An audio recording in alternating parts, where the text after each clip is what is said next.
Hello and welcome Universe Mode. This is Wrestlemania. The grandest stage of them all has arrived again. The greatest show of the year has finally arrived. The moment we all wait for in history. WrestleMania, New Orleans, the Superdome. Let's do this. We're in for an incredible night of action and 4 matches that could main event this show on our way for us here tonight. Hiroshi Tanahashi, the ace of the universe, challenges the villain Marty Scurll to the World Heavyweight Championship. Can Tanahashi break the duck of not being world champion? Can he bring an end to the villain's tyranny over Monday Night Raw? We will find out. As we will find out who will be the WWE Champion. A 7-month journey for Kazuchika Okada sends him back to the very location where he won his first title last year. Back to WrestleMania. This time as the challenger.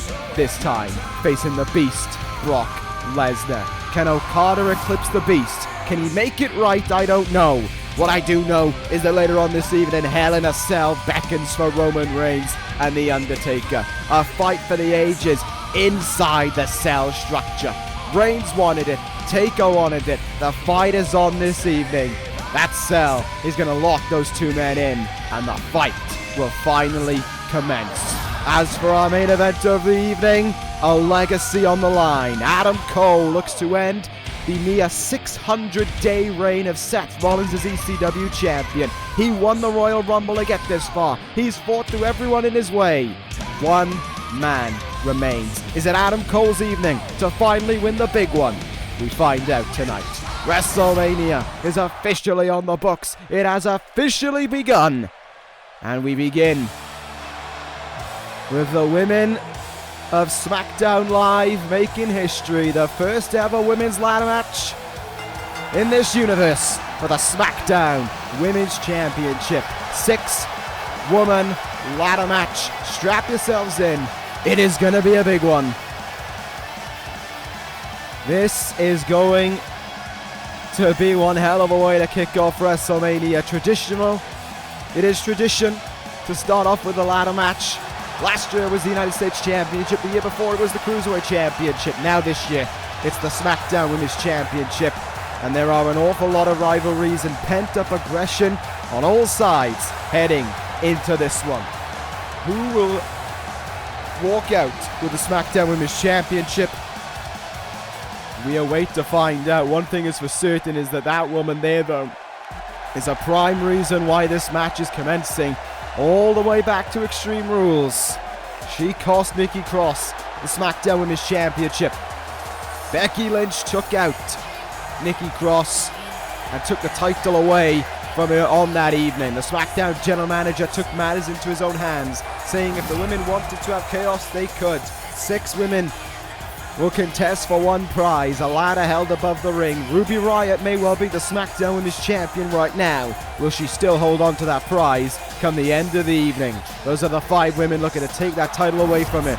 Becky Lynch and Nikki Cross far from finished with history with one another. All to play for in this ladder match. There are 5 former women's champions. There are 5 women rather who have won at one point the SmackDown Women's Championship. The only one who hasn't is the boss, Sasha Banks. Can that all change tonight for Banks? Can she claim that title? Can she finally be a champion? When she looks at the legacy of the icon in her career in Eddie Guerrero, can she follow in his footsteps and steal a show at WrestleMania, climb up that ladder, grab the women's title, and take home the SmackDown Women's Championship for herself? Or will, arguably, one of the favorites of this match, just based on stature alone, be able to take it away? Nia Jax, not going to be easy for her to climb up the ladders, but going to be very easy to knock everyone down it. Jax is going to have a whale of a time, wailing away on everyone, as she looks to use not only the ladder, but her body as a weapon to claim victory here. There's no reason why Jax wouldn't be one of the favorites in this one. But of course, prime target number 1 is going to be none other than the women's champion herself. Ruby Riott knows this. And she's got to make sure that she can hold on to that title by any way, shape or form. She was handed this belt basically on a silver platter by Becky Lynch. Now, she has to try and stick it to Lynch's face by holding on to that belt on the grandest stage of them all. Little WrestleMania fact for you: whenever there's been a ladder match at WrestleMania, which I believe there have been several, only once has the title successfully been retained in a ladder match. That came at the very first WrestleMania when Matt Hardy defended the United States Championship against Jeff Hardy. And since we've been doing the 6-man ladder matches, it is 0-2 for the champion retaining. And speaking of champions, the quote-unquote rightful SmackDown Women's Champion is heading towards the ring right now. The woman who was screwed out of her belt, much so rather than she lost it. This is her chance now. Nikki Cross's chance to etch herself in history as a 3-time Women's Champion. Can she make it happen this evening? Can she go into the same level of women's title reigns as Becky Lynch? Can she win the title on the grandest stage of them all? Can she claim that title back, I wonder? Cross was the SmackDown Women's Champion heading, well, in WrestleMania week last year. Didn't defend the belt at WrestleMania, but lost it the SmackDown Live before to none other than Becky Lynch. Plenty of bad blood between Lynch and Cross leading up to what has happened over these last 4 months. Leading up to what has happened with the saga of the originals on SmackDown Live and Nikki Cross. Cross was betrayed by the originals. She was left to fend for herself. Now this evening at WrestleMania, can she get sweet and just revenge by claiming the SmackDown Women's title? We are about ready to go here at WrestleMania. We are about ready to strap ourselves in for 10 incredible matches this evening. Oh boy. We are ready to make history once again in the biggest WrestleMania of them all.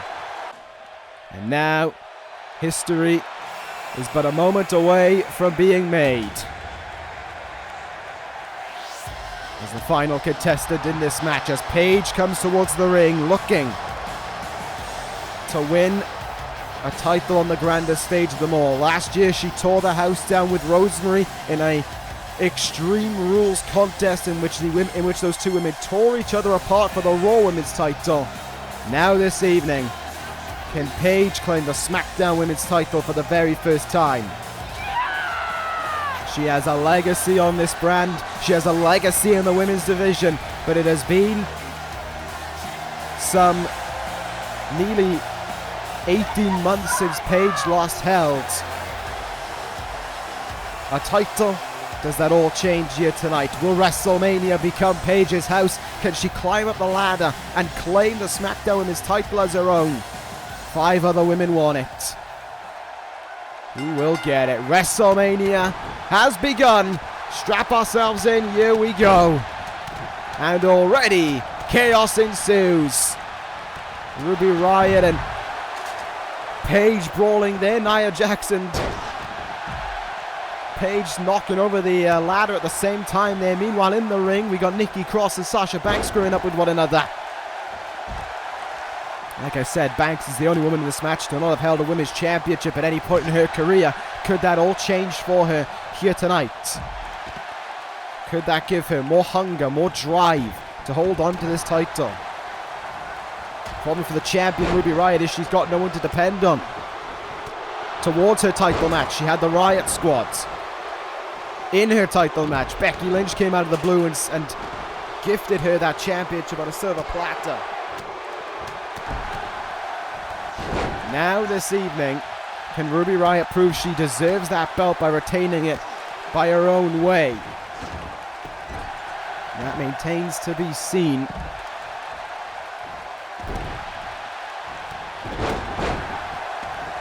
Keep an eye on what's going on here. Lynch rolling out of the ring there from Ruby Riott. Nikki Cross being sent over the top rope. Don't be surprised if... Yep, there we go. I was about to say, don't be surprised if they're in close proximity if Cross and Lynch engage with one another. And they most certainly did. Becky Lynch fires first. And throws Sasha Banks in the ring. Lynch and Banks have a history when it comes to the women's title. They made history Back at Survivor Series a year and a half ago when they determined, so 2.5 years ago, when they fought to be the women's champion upon the women's return to this universe. And now they're tearing it down once again at WrestleMania. And Cross has decided it's time to play some fun games. The ladder getting added to the ring. Nikki wants to play. She wants to get that ladder out there. Meanwhile, on the outside, Nia Jax has been trying to run through Paige. Good counter there by Paige. And the ladder in hand for Paige. And into the back of Ruby Riott there. The ladder went. German suplex from Lynch. Nikki Cross with the ladder now. There goes Lynch with the ladder. There goes Sasha Banks with the ladder. There goes Paige with the ladder as well. No, Ruby Riott, my apologies. Nikki Cross knocking down half the field with the ladder. I wanted to be the first woman to make her way up there. First woman to go after the title. Cross looking forward. Oh dear. Oh dear indeed. Powerbomb under the ladder by Nia Jax. And a neck breaker back in the ring there for Paige. Powerbomb there by Nia Jax. I think it was a deadlift powerbomb. My eyes, I was looking elsewhere for a moment. Counter there by Ruby Riott on the apron. Oh, forearm back down though by Becky Lynch. Paige recuperating on the outside right now. The only woman not in it in this match. There's an exploder suplex on the outside by Becky Lynch to Ruby Riott. Banks now with a ladder in hand and takes it to Nia Jax. And to Nikki Cross. Cross didn't go off her feet there. What an insane woman Cross is. Sasha Banks should have gone up the ladder in that moment. Didn't. And she pays for it. Paige Turner there. Not going to make life any easier for you climbing the ladder, but definitely going to make it harder for Sasha Banks. Using the ladder as a weapon on Nia Jax right there as well. Paige knowing what she's doing when it comes to a rather extreme lifestyle. As I talked about her match last year with Rosemary. Oh, Sasha Banks heading up that ladder. But oh, she has become prime target number one by all those in the ring. Powerbomb down. Meanwhile, Paige might have been thinking Rampage DDT, didn't connect with it. Oh, full Nelson facebuster. Paige down. Cross the only woman standing in the ring right now. This is a huge opening for Nikki Cross, and she knows it. Cross knows it, and she's going to capitalize on it as well. Climbing up the ladder she goes. Nikki Cross looking to take that title. Ruby Riott though, charging at her from behind. Paige up there as well. Paige and Cross fighting up there now. Nikki Cross having to withstand an attack on both ends. Cross knocked down Riott in the process, and it leaves Paige all alone at the top of the ladder to pull that title down. Nia Jax storming the ring, and Paige about to take an almighty tumble down. Becky Lynch and Nia Jax deciding that ladders need to be multiplied in this one. Sasha Banks now trying to pull the ladder down. Lynch assisting her there. Now it's Jax's turn to be held up in the air. Great strength from Sasha Banks to powerbomb her down.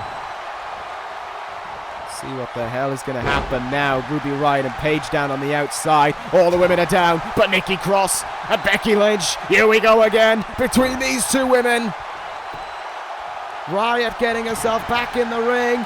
Nikki Cross meanwhile. Samoan driver planting a bitter rival. Uh-oh, Sasha Banks goes over the top rope there, courtesy of Nia Jax. Jax has her back turned to the ladder, but is in the hands of Nikki Cross and is in the face of Paige to go along with it. Riott kick on the outside. Ruby Riott caught Sasha Banks with the Riott kick. Meanwhile in the ring, Fisherman's neck breaker from Cross. Paige is down, and that's a perfect opportunity. Lynch is down. Nia Jax, the only one that plans on stopping her right now. Jax climbing up the ladder. Cross and Jax fighting all the way up there, and a huge fall for Nikki Cross.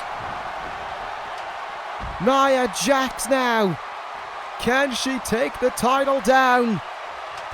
Paige and Lynch, they have history with one another, but they've got to work together.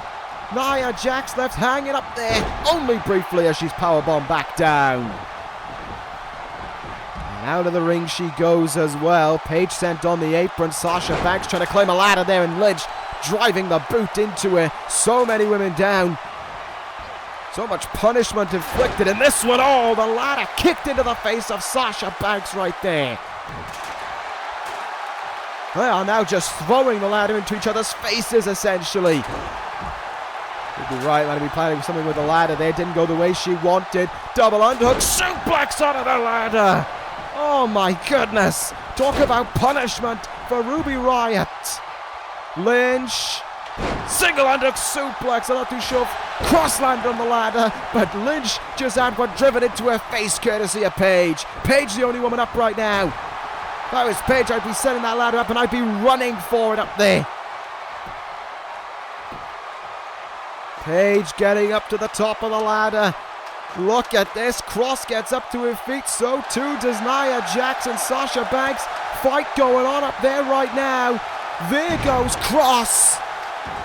And there goes Paige as well. Another two women down and out. Lynch. Oh wow, look at how quickly Paige got up to her feet. Paige not wanting to stay down here. That's some incredible resiliency from Paige there. German suplex to Sasha Banks as well. Takes out Nia Jax. Paige stands tall. Climb the ladder. That's what Paige needed to do in that moment. Let's see what's going to happen in this ring right now. Becky Lynch countering Ruby Riott there. The champion is in deep trouble. She has been beaten down in this match so far.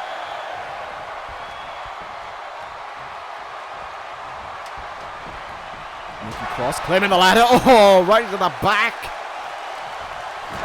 of Ruby Riott. There goes Nia Jax as well. Lynch evades it once, but can't evade it twice. All the women go down. All the women down right now. This could be Nikki Cross's moment. Cross launching herself up the ladder, looking to make history, looking to win the first ever women's ladder match. Can she do it? Oh, Paige able to stop her though. And into the mat goes Cross. Now it's Jax with the ladder into the back of Nikki Cross right there. Meanwhile, Banks getting perched up on the top rope here. What is Ruby Riott gonna do? Hurricanrana from up high. The ladder into the ribs of Sasha Banks as well. And now another fisherman's neck breaker from Cross. Another fisherman's neck breaker plants Ruby Riott down. Exploded on the outside from Becky Lynch. Nia Jax recovering in the corner. Sasha Banks trying to stop Nikki Cross here. Sasha Banks sent down to the mat on top of Ruby Riott. Can anyone stop her? Can anyone stop Nikki Cross? It seems not. Nikki Cross has done it.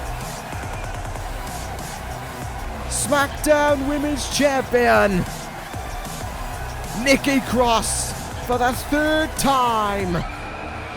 She has made it happen, and this time on the grandest stage of them all to boot. The biggest stage possible.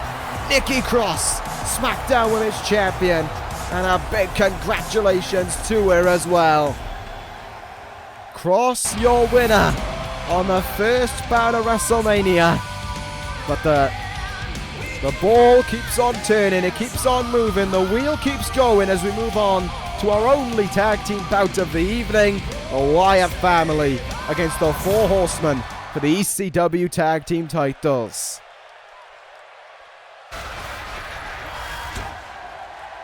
Aleister Black and Braun Strowman won a tag team tournament to earn the right to compete for these titles. They defeated the British Empire. They defeated the Good Brothers to get here. They defeated two of the very best teams on ECW, but now arguably they take on the best in the Tag Team Champions. They made things personal this past week on ECW. Braun Strowman assaulting fellow Four Horsemen member Oney Lorcan backstage, putting him through a table and power slamming him into the mat. Chris Jericho made a promise that night after Apollo Crews beat Aleister Black to say that this is now a personal bout. This is what happens when the Wyatt family cross the Horseman family. This is for Oney Lorcan. Bray Wyatt leads them into the ring.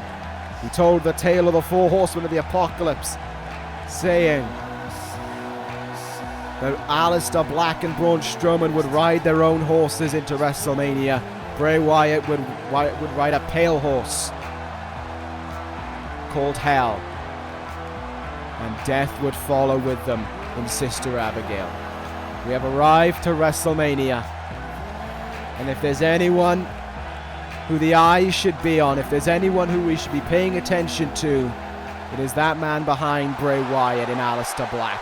The 2019 King of the Ring, looking to claim Tag Team Gold this evening. Can he do it? Will Black claim Tag Team Gold alongside the Wyatt family?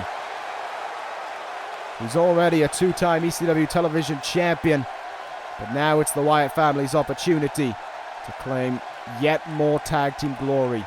Wyatt and Strowman have held the titles, but these are the men looking to make sure that they don't claim them.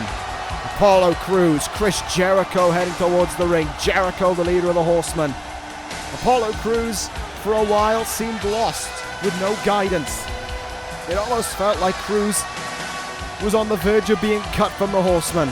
But everything changed one fruitful evening for Apollo Crews. And now he stands here on the grandest stage of them all, looking to be a winner alongside his Horseman partner in Chris Jericho, and doing it for the family, doing it for Oney Lorcan. This is Horseman business. This is what happens when you cross the family of the Horsemen. Are the Wyatt family about to experience how that feels? We can most certainly prepare for it, that's for certain. Black and Strowman, perhaps some last minute discussions with one another as they gear up for this contest here. Meanwhile, the Tag Team Champions eyed up to them right now. A look of intent on their faces as they prepare for this. They've wanted this moment for a long time. They've wanted to be at WrestleMania for so long. Now this moment can happen. Not a reaction from them as they stare into the eyes of their challengers. They go up against the monster among men and the King of the Ring. They might very well have the heart of champions, and I'm not denying it. They might very well have the desire of champions, but can they fight like champions right here, right now? Is there somehow, some way they can get past the man who survived 3 matches in Coren Hall to become King of the Ring? And then there's Braun Strowman. Doesn't matter how much you take out of Braun Strowman, he always finds a way back up. He always finds a way to fight on. And that's something that Crews and Jericho are going to have to be prepared for. And I don't know how you prepare for a guy like Braun Strowman.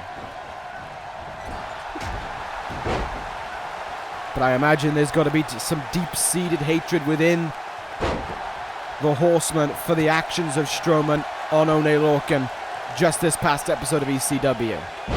Northern Light suplex by Apollo Crews early on there. Rope break though on Aleister Black. A repeat of the contest from this past episode of ECW. Black was defeated rather by roll-up from Apollo Crews.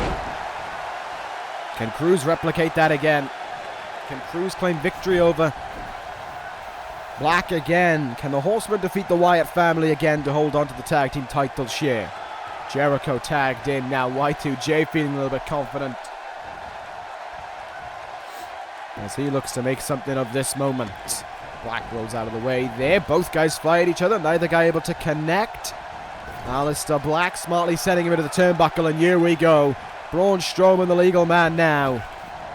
Atomic drop, big boot that follows. And it is time for Strowman to hunt. It is time for Strowman to be unleashed at WrestleMania. Double underhook suplex. Drives Jericho into the mat there. Strowman running him down in the turnbuckle as well. Things are not looking good for Chris Jericho right now. Things are not looking good for the Horsemen as a result of it, but Jericho choosing to fight on. His veteran instinct keeping him going. Kick in the back of Braun Strowman as well. Stomp in the face to go with it. Jericho knows what he's got to do to win here. He knows he's got to show no respect. He has no desire to show respect either. But he gets caught with a big uppercut there by Strowman and run down with a big body splash as well to go along with it. Strowman now all over Jericho, and that's not really much of a surprise in all honesty. Down on the arm they go there as Aleister Black now tags himself back in, gets countered though. Jericho sending him to the turnbuckle, coming charging in, clothesline, bulldog combination. Y2J firing himself back up right now.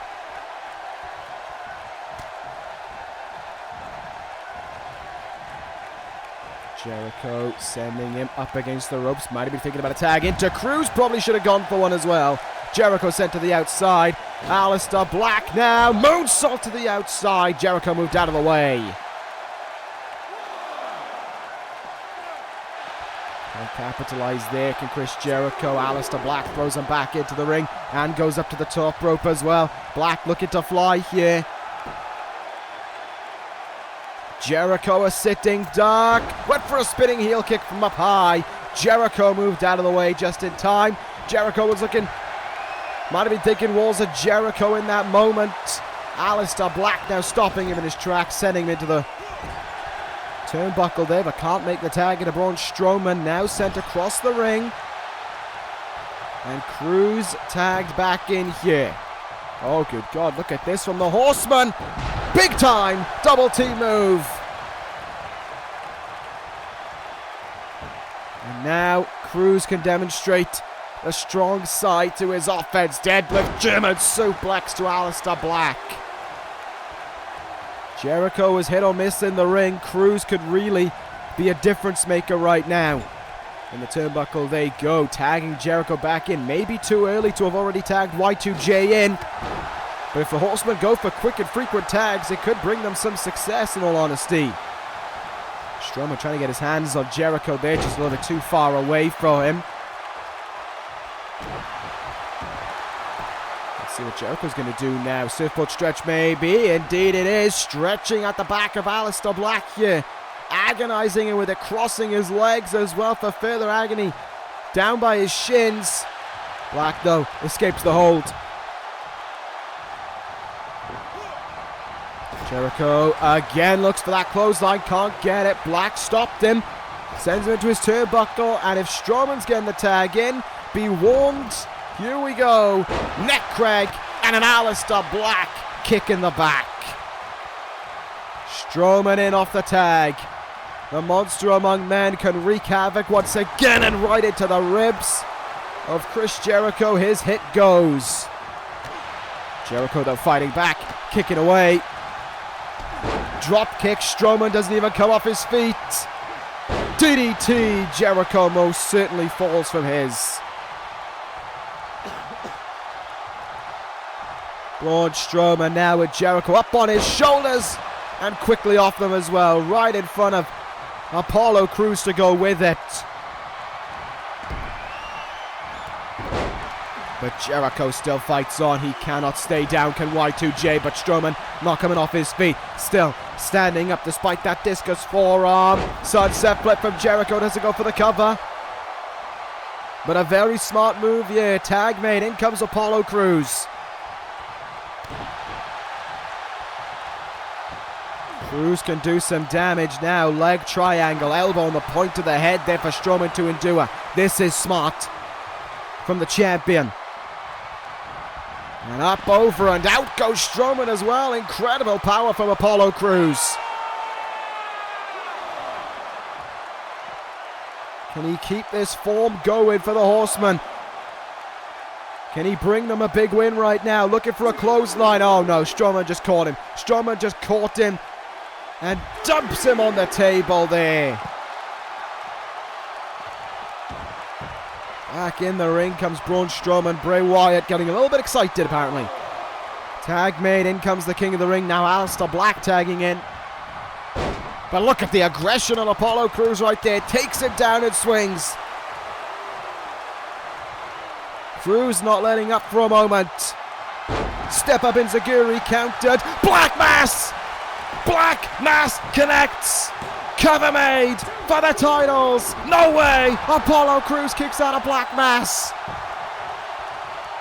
Aleister Black can hardly believe it. But he keeps the emotions low. He doesn't react. Instead, he hands it off to Braun Strowman. Quick tag made.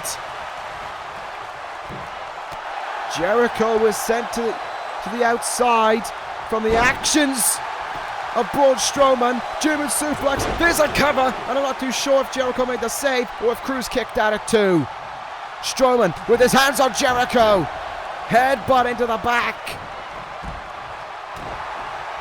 Jericho goes down. Crews, back suplex, countered. Might have been looking for the back suplex, spin out powerbomb. But Aleister Black tangled up in the ropes and all.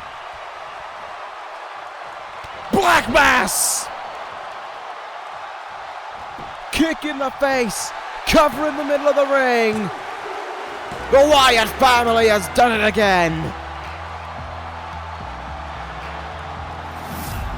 New ECW Tag Team Champions crowned. 2-0 on new champions.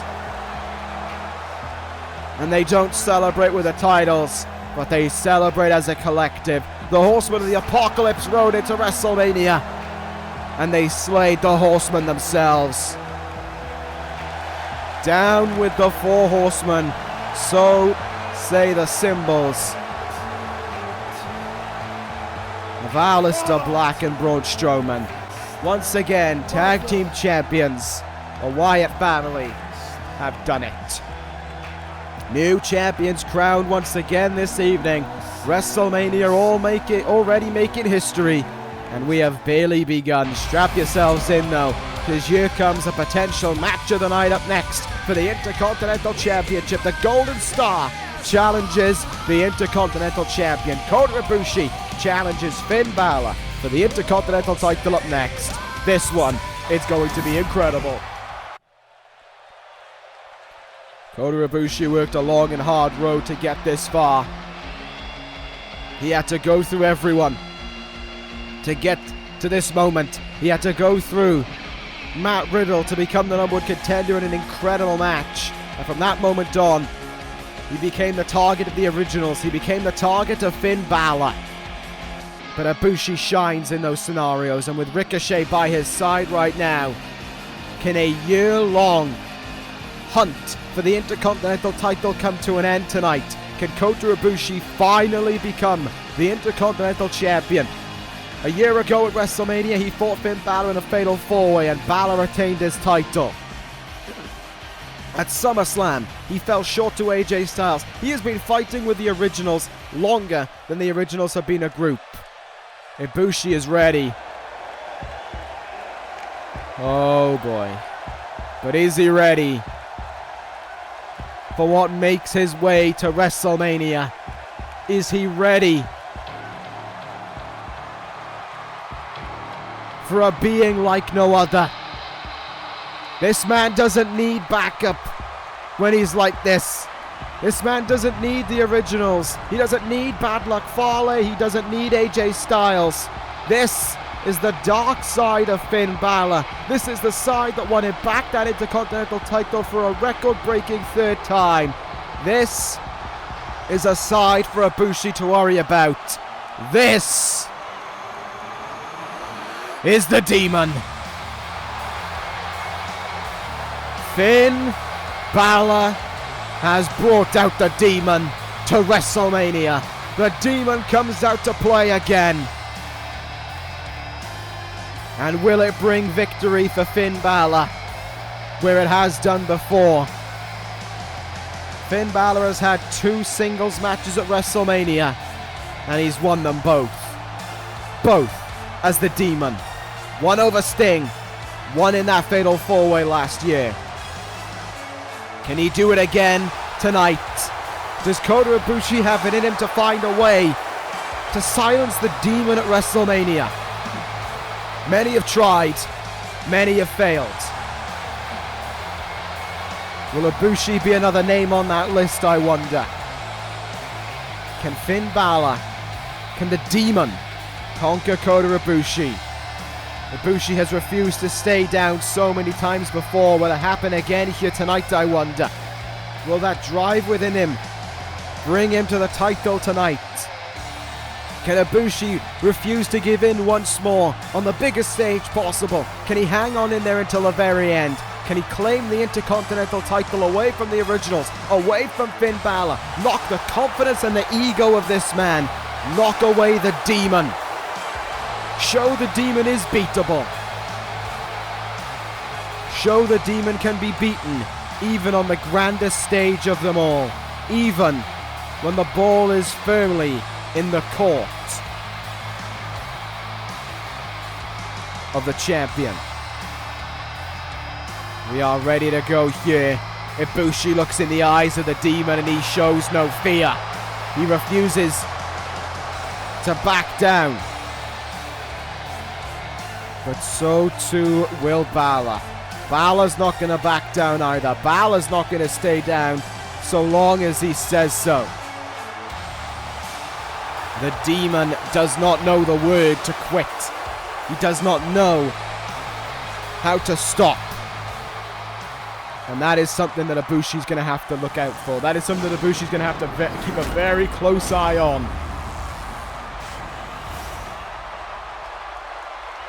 We are 2 matches down with 2 new champions crowned. Could it be a third here tonight? Kota Ibushi, the challenger once again. Will this time be the one for him? Is this the time where Ibushi finally becomes the Intercontinental Champion after a year of trying? Will tonight be a success for the Golden Star? Or will the Demon conquer all hope for Ibushi? The Golden Star might want to shine brightest, but Balor, when the Demon is out, is the darkest sun around. He can dash any hopes, and he can end any dreams that Ibushi might have. The Intercontinental title is on the line. This is going to be a damn good match.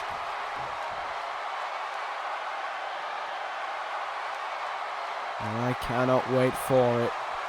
Kota Ibushi, Finn Balor, Intercontinental title. Let's get going. The Demon out to play and caught immediately with a knee right in the face from Ibushi. The Originals have made it their goal on SmackDown Live to be the group to try and conquer the SmackDown General Manager, to put him out of commission. Now, the SmackDown General Manager, for all intents and purposes, isn't here tonight because he got taken out by the Originals on SmackDown. This is one of the most gutless, cowardly, cutthroat groups I've ever seen. And they have taken out the General Manager in the process. I do not know what the state of Christian James is right now. Spoilers, this week is probably the busiest week of them all. I hope the guy is doing alright. I hope he's watching right now from wherever he is, and he has a close eye. And you better believe, if he is watching, he's cheering for Kota Ibushi right now. Drop kick from the top there from Ibushi. Standing corkscrew moonsault as well. Ibushi just on fire in the early goings here. Look at this, rolls through. Schoolboy suplex from Ibushi. Incredible early cover on Bálor. The Demon rocked, but not staying down. Side headlock now. Kota Ibushi trying to get an early feel for what Finn Bálor will do here, trying to make sure that he can stay on top of the Demon in the early stages, because if you let Finn Bálor do as he pleases, if you let the Demon run wild, you are done for. That much is a reality. Bálor now turning the condition of this match onto his side of things. Attacking away at Kota Ibushi there, sending him into the turnbuckle. Bálor was looking for a basement drop kick. Ibushi replies with a big time. Oh my God. Package power bomb. Driven into the mat is Finn Bálor. And Ibushi staying on him. Incredible strength from the Golden Star. Deadlift set out power bomb. Covers him now. Looking to claim the title as quickly as he can. And Bálor kicks out at 1. Forearm in the face there. Ibushi can't capitalize. Dragon screw from Bálor now.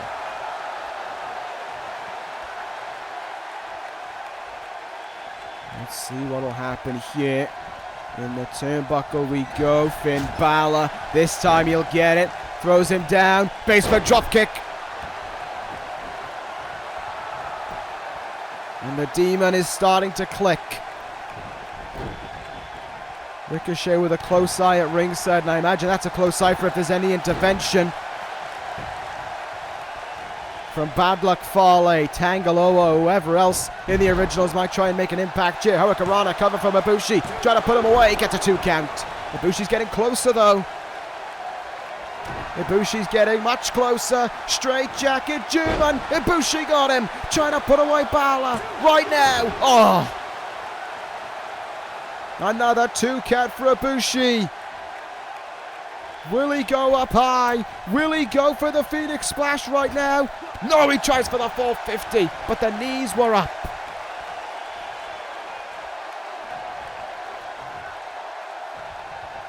The knees were up of Bálor's, and he takes control as a result of it, driving Kota Ibushi into the mat, into the ring ropes there.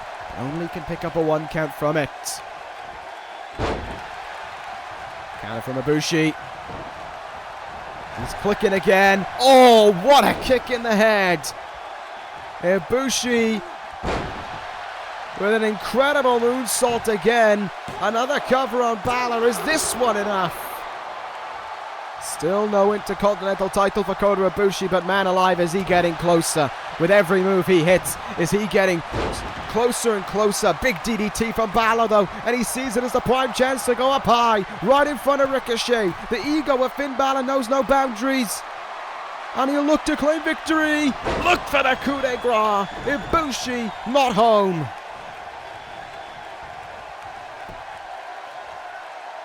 Controlling the arm though is Finn Bálor right there, clubbing away though is Ibushi. Caught him with that kick, didn't get all of it, but got enough to stagger him.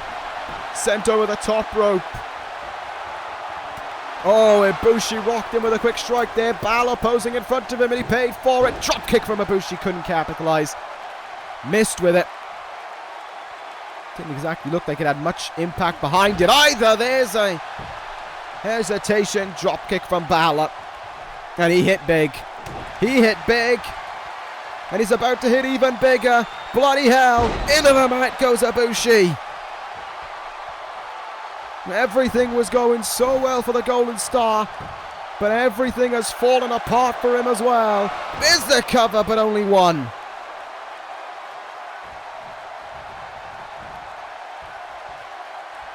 What more does Finn Bálor have in store right now? What more can Kota Ibushi take you? Fireman's carry, Pele kick, and Ibushi can't stand. Ibushi's in deep trouble.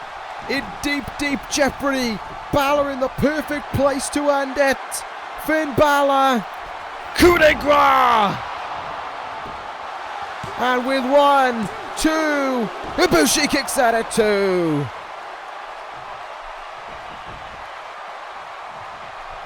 The Demon would have hoped to have finished Ibushi right then and there. But Ibushi doesn't stay down. Finn Balor in his element right now though. Finn Balor flying to the turnbuckle. And Ibushi using that time to fight back. Has him in. Hurricanrana now. Cover from Ibushi. Trying to put him away. Trying to claim victory by any means. And he was so close there.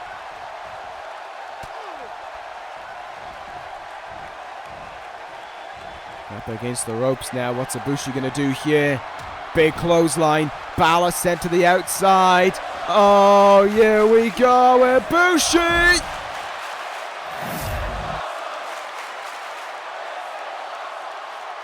Look at the way he cleared that top rope. Like it wasn't even there. Kota Ibushi down on Finn Balor. Huge leap over the top rope, and Ibushi sees the moment. Ibushi thinks it's enough to beat him. Ibushi's hoping to be the Intercontinental Champion. Oh! Kick out at 2, but Ibushi goes up high. Finn Balor might be unable to stop him. Oh, might have been looking Phoenix Splash. Balor up to his feet at the perfect time and dodges the drop kick as well.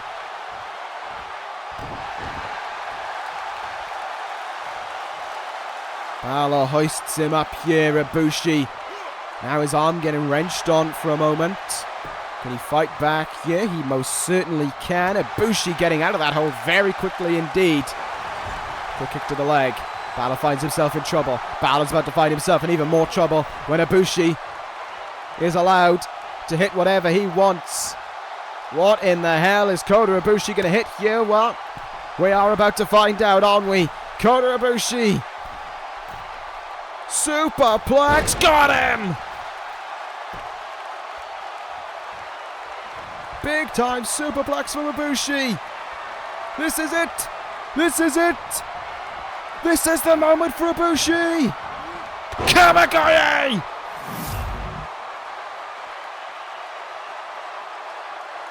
Strap yourselves in! We have a new Intercontinental Champion! 1, 2, no! Balor kicks at it 2, Ibushi can't end things here. Balor staying alive somehow. Big knee in the face there. These two men sacrificing everything for victory. And now, oh, the referee getting caught up in it. The referee getting caught up in it. Ricochet getting involved. Ricochet! What? Ricochet assaulting Ibushi! You have got to be kidding me! The referee was down, and Ricochet just turned his back on Kota Ibushi! And a bloody Sunday by Balor follows! This cannot be happening!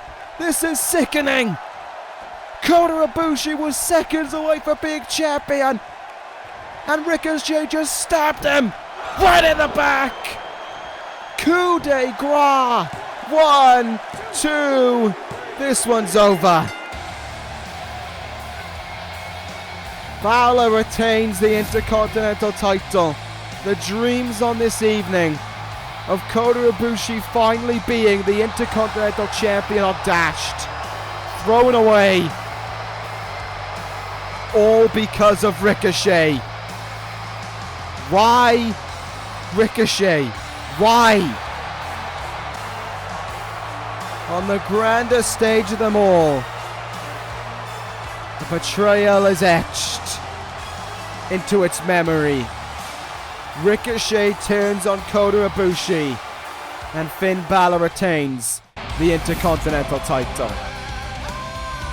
Not much more to say other than that. We have to move on here at WrestleMania. We can't stay on that moment because it is time for a big one. The two biggest names on the Raw Women's roster in terms of the women clash one-on-one right here, right now. The baddest woman on the planet, Ronda Rousey, against the Empress, Asuka. And the title on the line. Rousey heads into her first WrestleMania. The challenger looking to be the champion.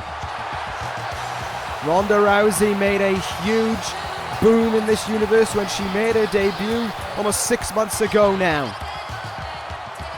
And now she has torn through everyone there is to go through. Jordynne Grace, Kairi Sane, Alexa Bliss, Rosemary. She's been through them all. But one name escapes her. Asuka. And the same can be said on the flip side.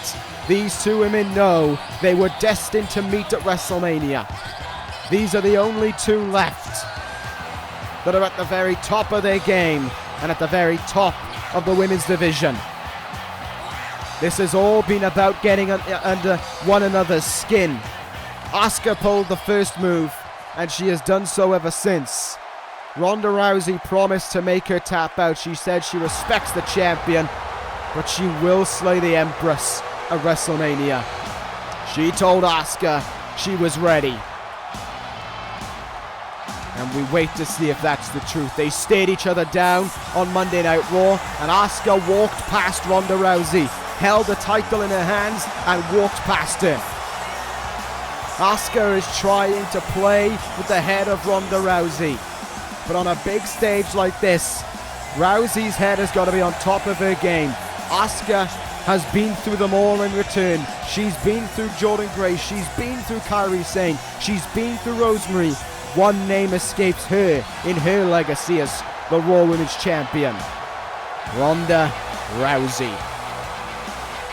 Can she claim victory here tonight? Can Asuka remain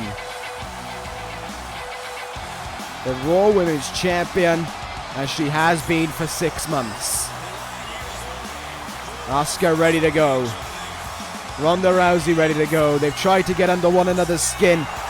Is Ronda Rousey ready for Asuka? That is the big question to ask right now.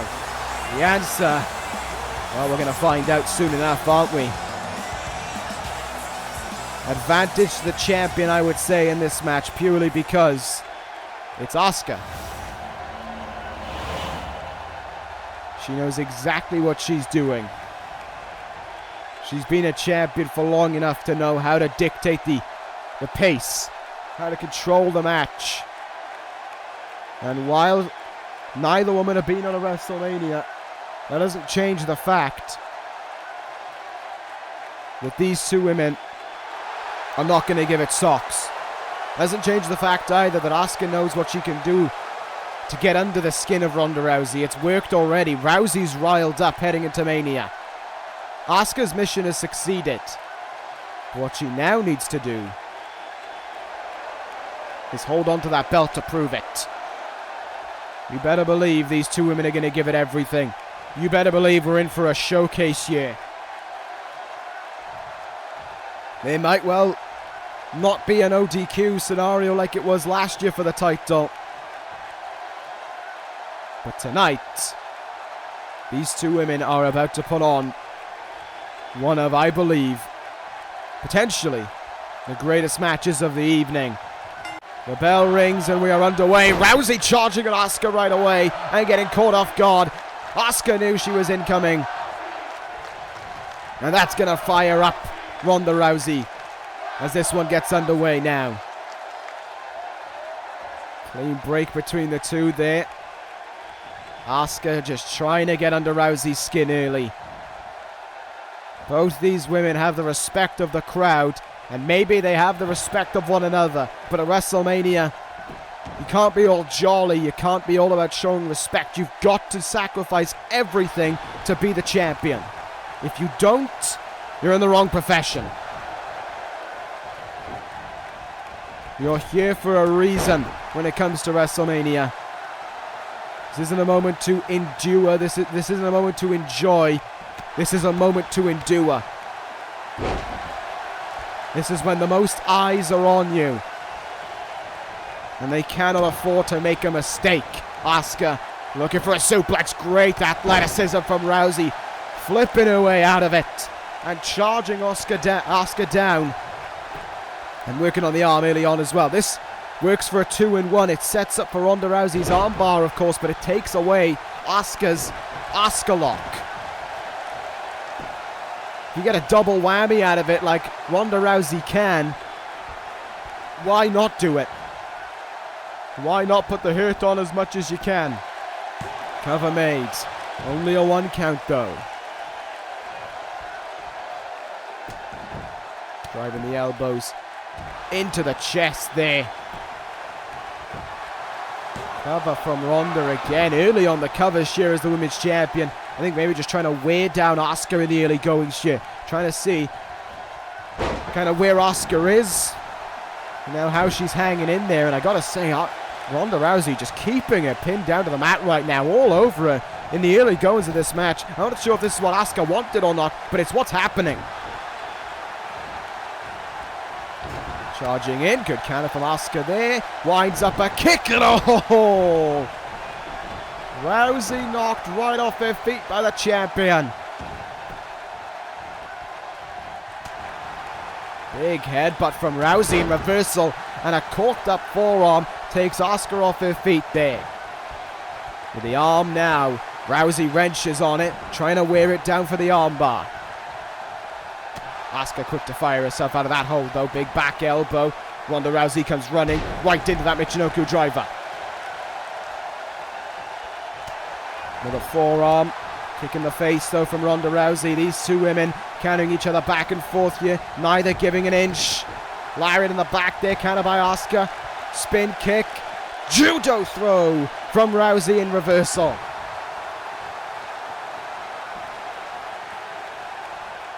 Again, Ronda goes after the arm. Look at this. Arm not meant to bend that way for one. And a stomp right down on the forearm for another. Good evasion from Asuka. Good forearm from it as well. These two women now back and forth with one another. Look at this. Look at this. Chin lock here from Asuka. Has the legs hitched in as well. Rousey wouldn't have been prepared for something like this. But raw power alone gets her out of that hold. Counter from both women. Rousey sends Asuka into the turnbuckle. Charges in with a knee. But Asuka won't stay down for a moment here. These two women proving how well they know each other. How well they've been scoping each other out heading into this evening.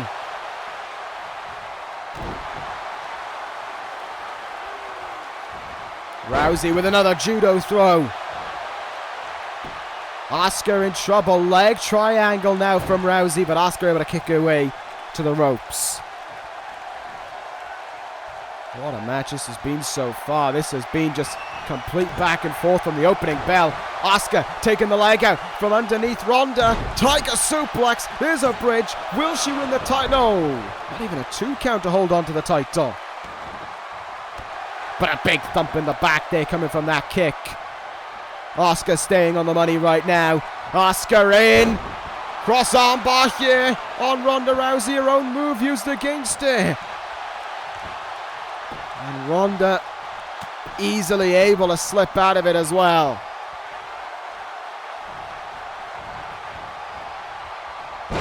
Hip toss there from Rousey. Is she turning things up a notch in this match right now? Rousey in. There's a clothesline. And another one.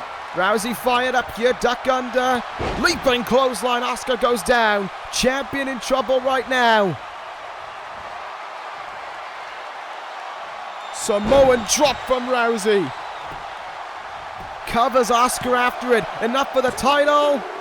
Oh, close there. Counter 2. Rousey hoping that it would be 3, but not the case. Oh, might not get a 3 count, but could get a tap out. Asuka's in trouble if this is locked in. Flips her over. Armbar about to be locked in, but Asuka in the right place. Her feet were firmly underneath that bottom rope. She knew where she was. Ronda perhaps should have taken her ring awareness into position before she kicked Asuka over her head. Cover made now by Rousey. Is it enough for the title? Asuka says absolutely not.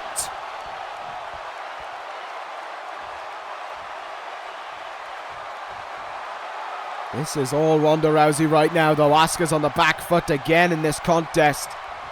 Seems if when they start throwing, when they start the fast-paced offense, for whatever reason, Asuka does not have a counter to Ronda Rousey. Oh, now she might. Here goes Asuka, kicks in the gut. Spinning kick in the head. Off her feet. Comes the challenger. And now she might be prepared to tap out. Asuka bringing her in. Asuka lock applied. Ronda Rousey, though, had it well scoped out.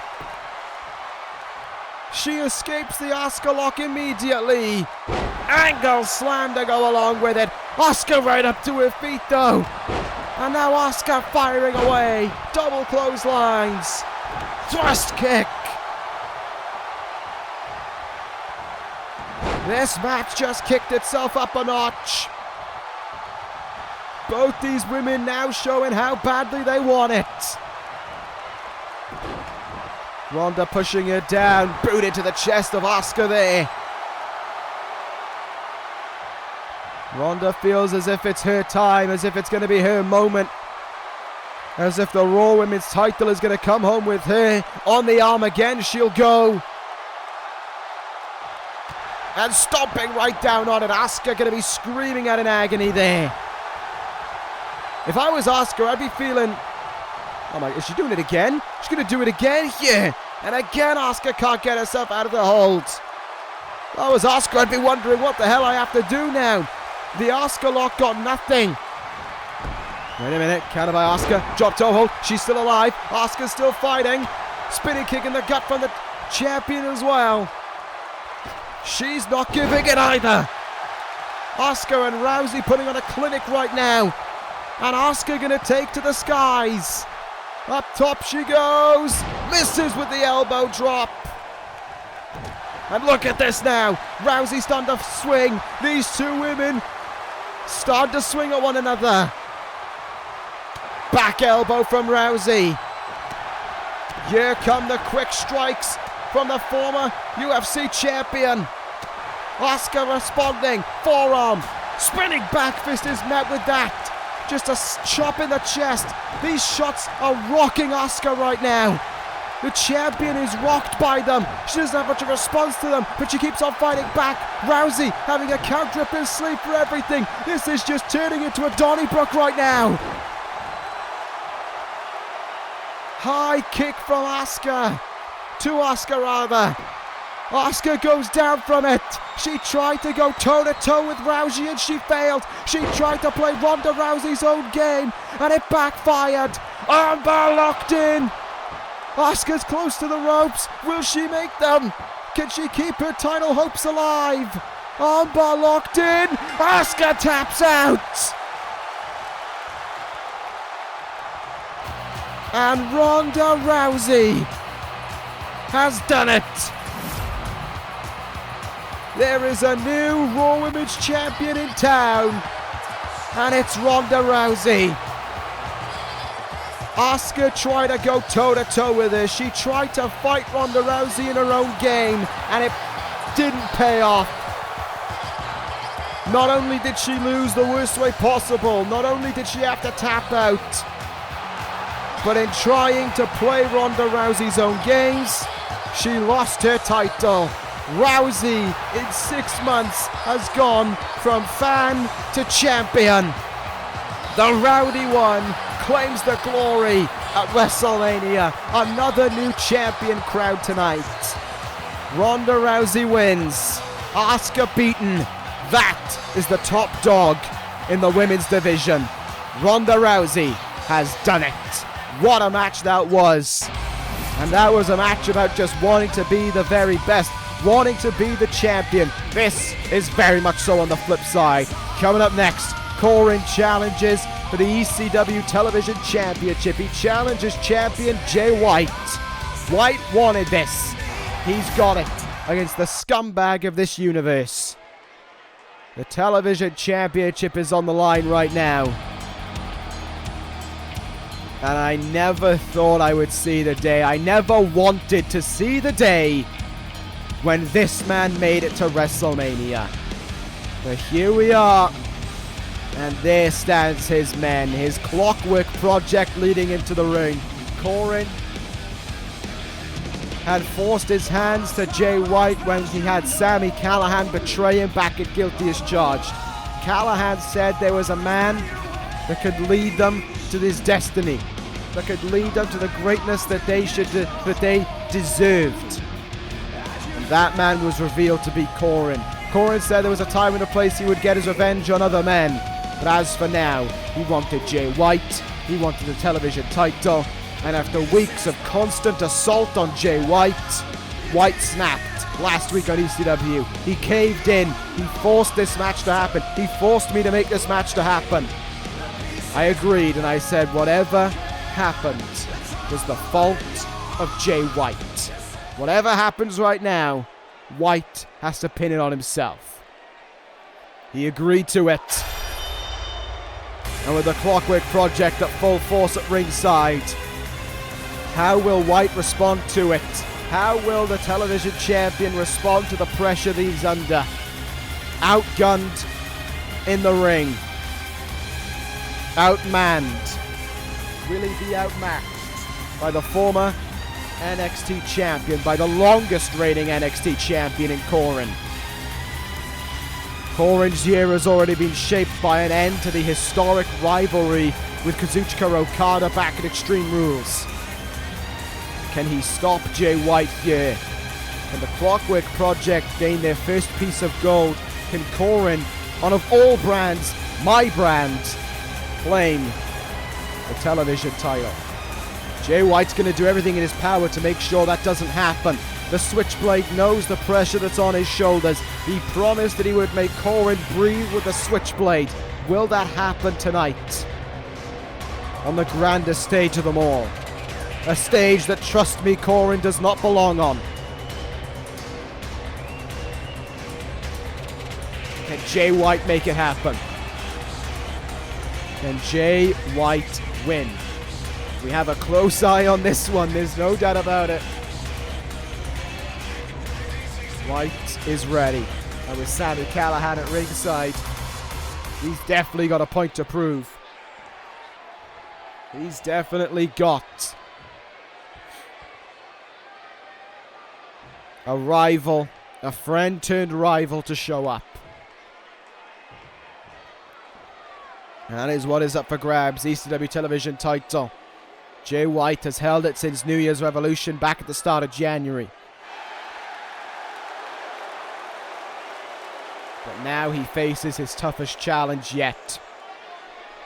The runner-up of the 2019 Royal Rumble in Coren.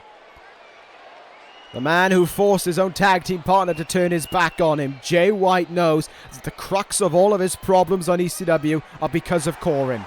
He either ends them tonight, or he further lives in them. And we all live in a time of terror, in a time of hatred towards certainly one champion in ECW. Callihan and Trevor Lee at ringside as Coren seeks his first piece of main roster gold on the biggest stage of them all, no less. Bell rings and we are underway. Coren, definitely not the way to start things off there. Jay White coming for him out of the gates, and here we go now. Let the fighting begin.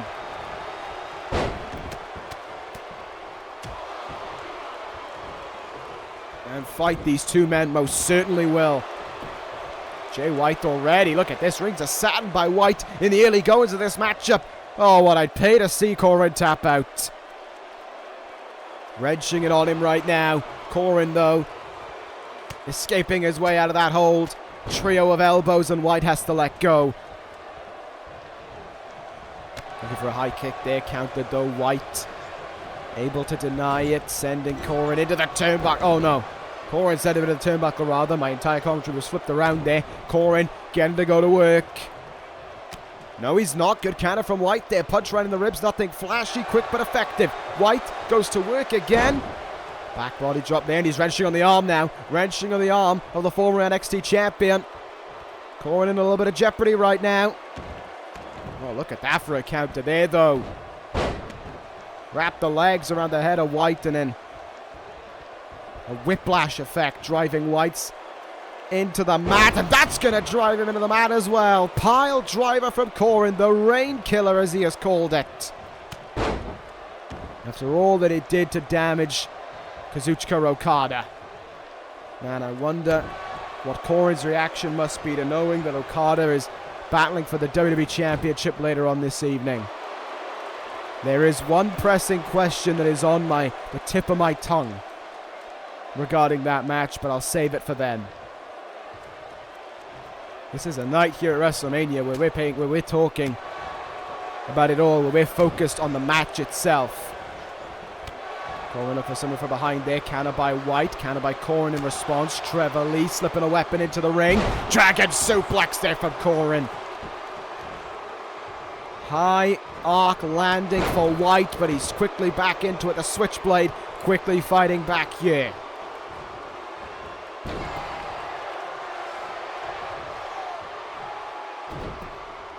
Look at this now by Coren, yanking at the arm and driving it into the mat as well. Along with the rest of Jay White. Agonizing hold. Big running neck breaker though by the switchblade. Here he goes. Quick cover on Coren. Trying to put him away. Trying to hold on to his title. Kick out at 1. Unable to use that steel chair. That probably would have been...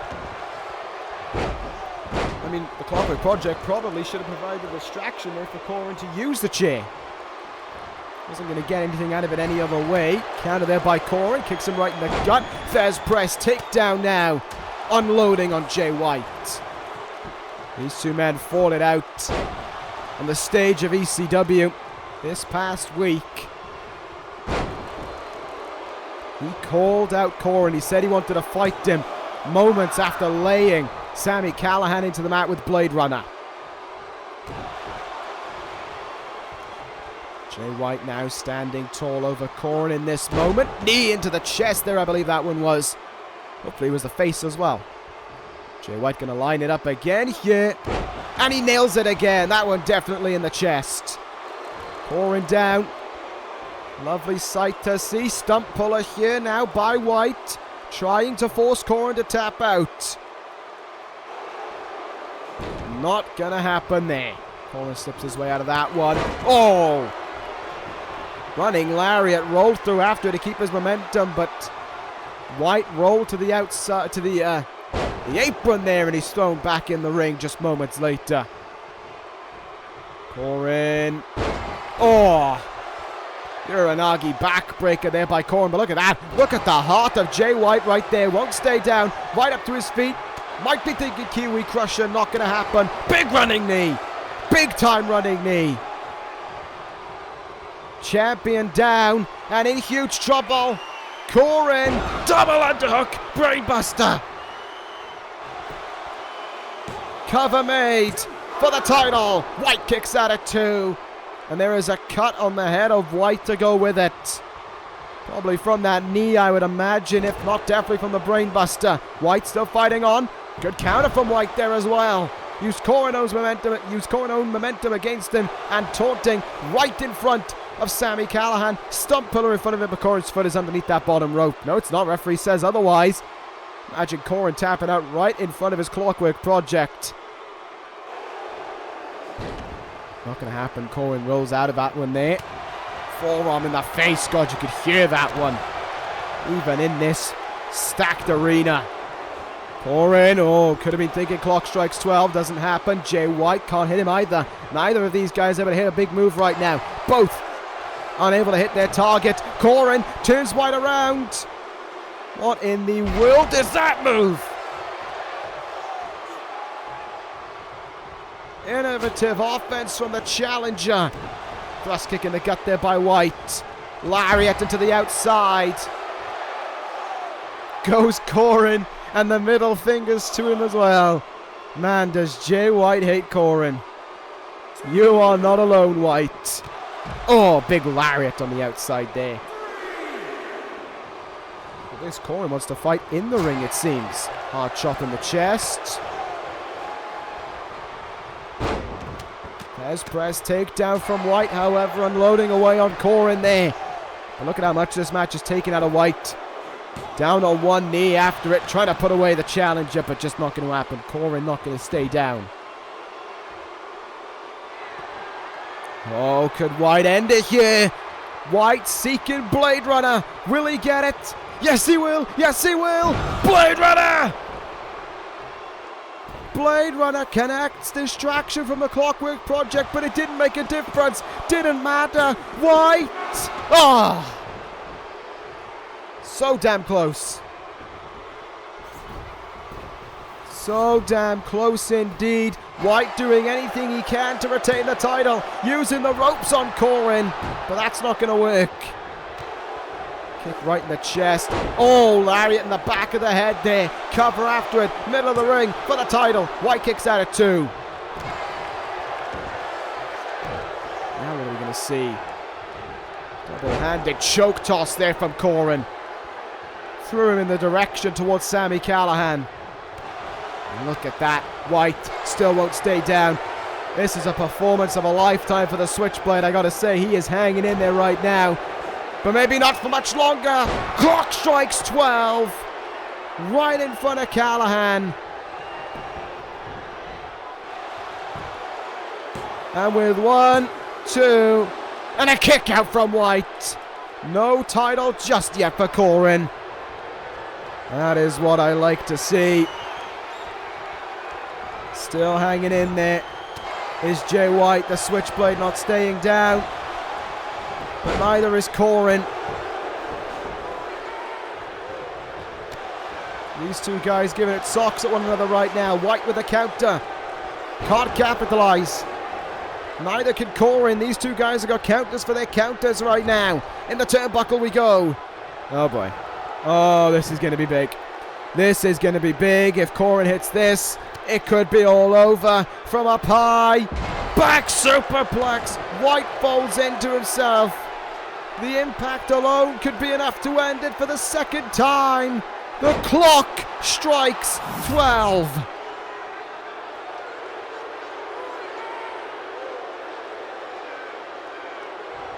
And business may be over. Wyatt may have to pay for his crimes. Oh, are you kidding me? How much closer can you get to 3?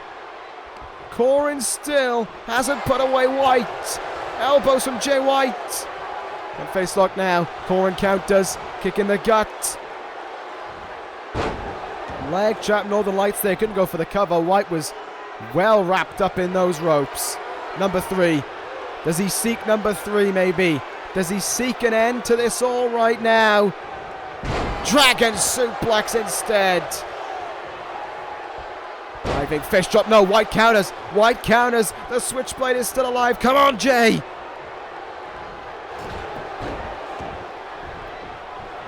Huge Irish whip, but Coren rolls out of the ring.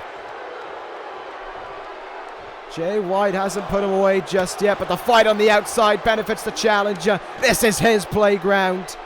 And Wyatt is quickly learning that that is the case. Back in the ring. He throws Jay White. There's a counter though from him. These two guys still counting one another. Jay White, Kiwi Crusher! Jay White could be one move away from retaining the title. Look for the cover after Kiwi Crusher, but Coren was in the ropes. Come on, Jay! Looking for Blade Runner again. No! Coren stopped him. A big clothesline. Jay White in big trouble. Clock strikes 12.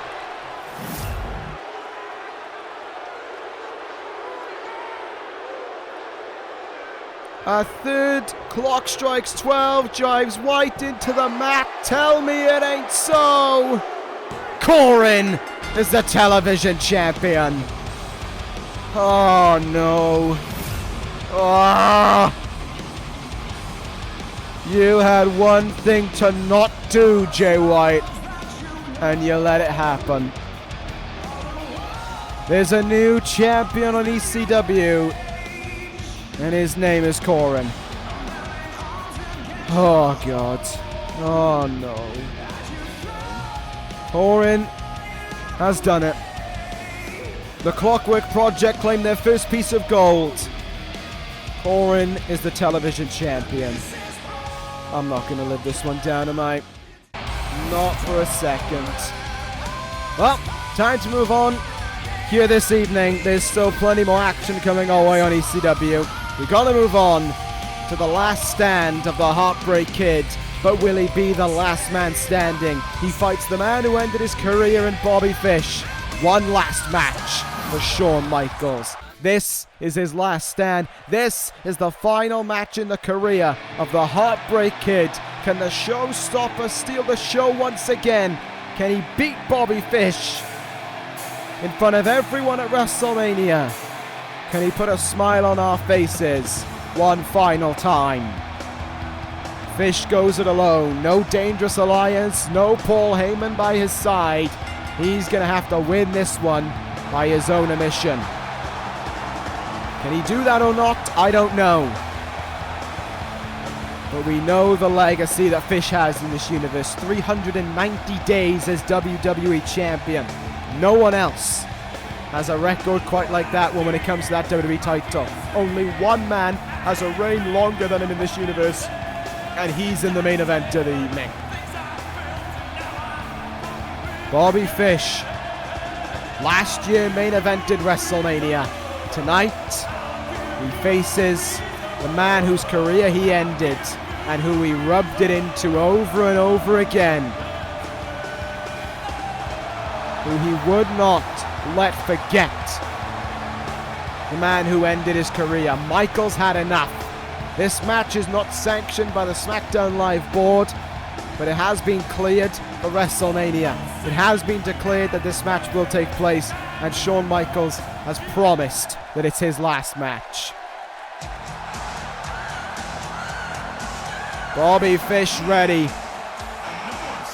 to have to inflict an awful lot of punishment to keep this man down, because if there's one thing that Shawn Michaels isn't going to do, it's stay down. There's one thing the Heartbreak Kid never does, it's give in. And one last time, the pyro goes off on the stage. And although he prepares to leave an incredible career behind, Shawn Michaels has to be aware that he does not just want to be remembered for his career, but remembered for the way he went out with a victory over Bobby Fish. Our first non-title match of the evening, one of two here. Bobby Fish has already got so much success for him in this universe. Can he claim the career of Shawn Michaels here tonight? If Shawn Michaels goes out on top, then all of Bobby Fish's chatter about being the one to finish Shawn Michaels will be for nothing, because Michaels proved in his last match, when he risked spending the rest of his life in a wheelchair, that he has still got enough to beat Bobby Fish. Here we go. Last man standing. And St. Louis almost certainly on the side of the Heartbreak Kid, as I think we all are.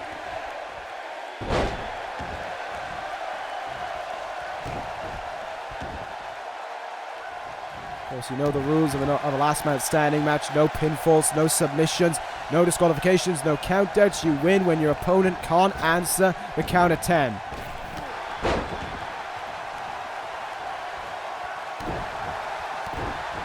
Do whatever you want in this match. You can hit your opponent as hard as you like, as many times as you like. This match ends when your opponent stays down for the count of 10, and that's that. Fish charging back into the ring and back into Shawn Michaels there in the early goings here. I do want to know what these two guys will do to one another. I want to see how far they'll go to beat the other one down. This has been about 3.5 months of pent-up aggression now, since Bobby Fish ruthlessly assaulted Shawn Michaels in the parking lot just after Fully Loaded back in December. This has been a long time brewing for Shawn Michaels. Is this the moment where he finally puts Bobby Fish's mouth to rest? Is this the moment where Fish stays down for the count of 10? We almost certainly hope so. That's for certain. Fish countering there. Sending Michaels up and over the top rope to go along with it.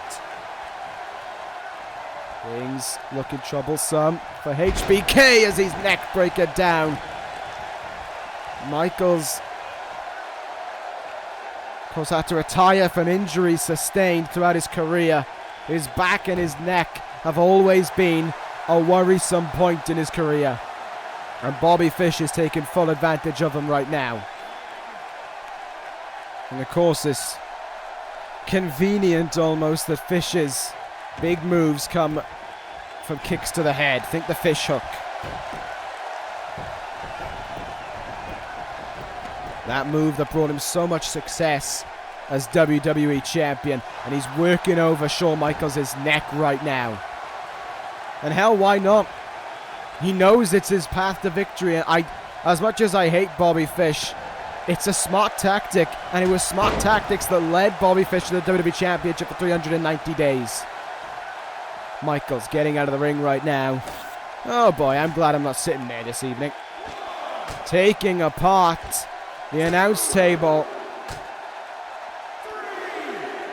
Fish down right now, briefly after the flying forearm. Probably going to take a little bit of time to recover. Meanwhile, Michaels turning this arena essentially into a wreck. Taking steel steps into the ring. A steel chair got at ringside. Michaels, though, can't capitalize on it. Fish stops him. Exploder suplex into the steps went Shawn Michaels. Fish, though, countered. Michaels looking to respond. Suplex into the steps goes Fish as well. Turnabout is fair play. Michaels now with the chair into the ribs of Bobby Fish. Encore, please. The back and the ribs of Bobby Fish lit up with those chair shots. And now Michaels with a power bomb onto the steps to go along with it. Fish rolling out of the ring. Michaels going up to the top rope. Are you kidding me? Crossbody to the outside. Michaels certainly never lost it. Neck breaker on there as well. Bobby Fish wants to hurt his neck. Well, Michaels will gladly do the same. Into the corner of the table, there he goes. Oh, but Fish sends him right into the ring pole there. The LED pole. Still a hard hit for your head to go into. Fish wanted to get back in the ring here, it seems. No, never mind. Confusion there on the part of the three-time WWE champion. Oh, no. German suplex on the outside. The back and the neck of Michael's going to be screaming in agony. Forearm there from Michaels. Into the ring pole again. His head goes, though. Fish is staying on the main points. On the neck. On the back. And as I said before, why not? It works. Oh, good counter there for Michaels, though. Leapfrogging over Fish.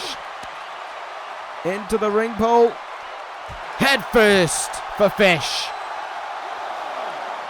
The Triple Crown champion feeling a hell of a lot of punishment right now from the Heartbreak Kid. In his last match of his career. Michaels throwing Fish around outside right now. Oh, this is a sight to behold. Into the corner of that table again. Michaels is now firmly on top of his game here. He knows what he's doing. Oh, wait a minute. What the hell is he going to do? Michaels setting Fish up on that announce table. Wait a damn minute. Shawn Michaels all the way over there. Elbow drop. No! Fish moved out of the way. Michaels goes through the table by himself. A huge hit for Michaels. And the referee counting. Can the Heartbreak Kid get up to his feet? Yes, he can. Michaels up at 5. He's still in this one. No way is he staying down in his last match. Count starts again after that dragon screw. How much punishment is Michaels going through right now? How much is his back screaming out for him to stop, for him to give in, for him to just stay down? Michaels can't get up to his feet right now. Slow up to it, up at 6, but still, that was only off a dragon screw. Here we go. Michaels, though, finding some extra fight in him. Good to see it as well. Michaels amped up now. Fish is busted open. Flying forearm. Atomic drop. And scoop slam. Into the mat he goes. Ref, you might want to hold that count back for a few minutes. Michaels has got some old school music to play. Oh! Misses with the elbow drop. Fish evading at the perfect time. Oh, what a running knee from Fish. Right in the chest. And Fish stands tall over Michaels again, but for a few seconds as Michaels is up to his feet. Both men countering one another there. Step enziguri, countered by Fish. Michaels rolls out of the way again. Fish pushes him back there. Bobby Fish, is it going to be? Fish hook! A fish hook to Michaels. Think of all that he's done to the back and to the neck and to the head of Michaels throughout this match. That could be his ticket to ending Michaels' career right now.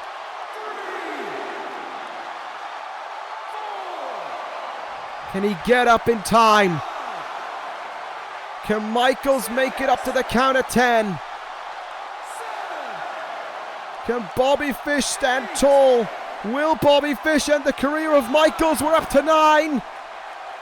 And Michaels is up to his feet. He's still in it.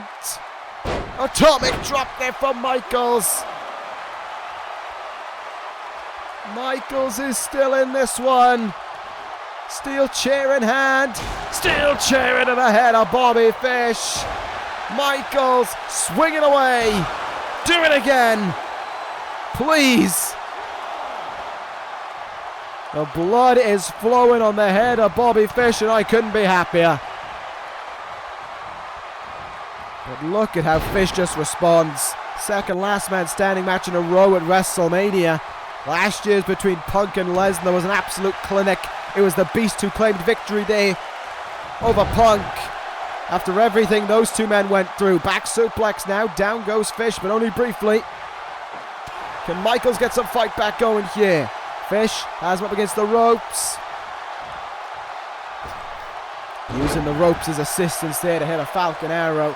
Down goes Shawn Michaels, and the steel steps brought into play here. Into the ribs of Michaels.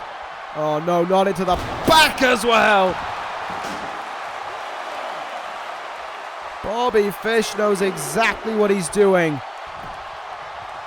And what he's doing right now is torturing Michaels in order for him to stay down for the 10 count.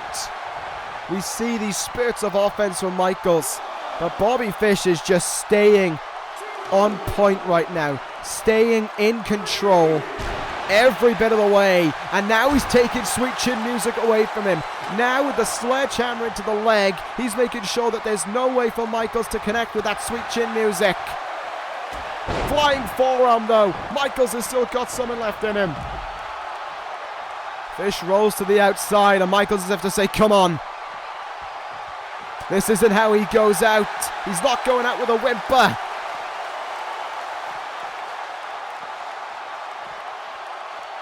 Where is Fish going to wind up here? In the barricade. We knew this one was going to be a fight. We knew this one was just going to be a battle to the very end. And it has been every bit of that right now. Fish setting him up again. Oh, dumping his ribs. You can add the ribs to the list of things that Fish has worked over into this match. He has been concise with his offense. He has worked over Bobby Fish. He has worked over Shawn Michaels limb from limb. Fish rolls him back in the ring, but it's... Sorry, Michaels rolls him back in the ring, but it's quick for Fish to get up to his feet. Michaels, pile drive him under the steps, please. Pile driver nonetheless. Fish's head driven into the mat. Michaels, though, still hasn't done enough to put him away. In the turnbuckle we go. Referee caught up in the midst of it all. No count going to be made there. That was Michaels. I would have gone tune up the band. Referee starts counting once more here, but Fish right back up to his feet. Discus forearm. Michaels goes down. Fish seeing an opportunity for turnabout and for a steel chair into the head of Michaels. But look at that. Heartbreak Kid crawling up to his feet right away. But another steel chair into the head. Oh, Michaels moves out of the way. Oh, 3 in a row. 3 in a row, and I think Michaels has busted open now. There is blood on the head of Shawn Michaels, but he still carries on. Dragon screw there, though, from Fish, counters him. Sledgehammer in hand, looks to try and take away the Sweet Chin Music again.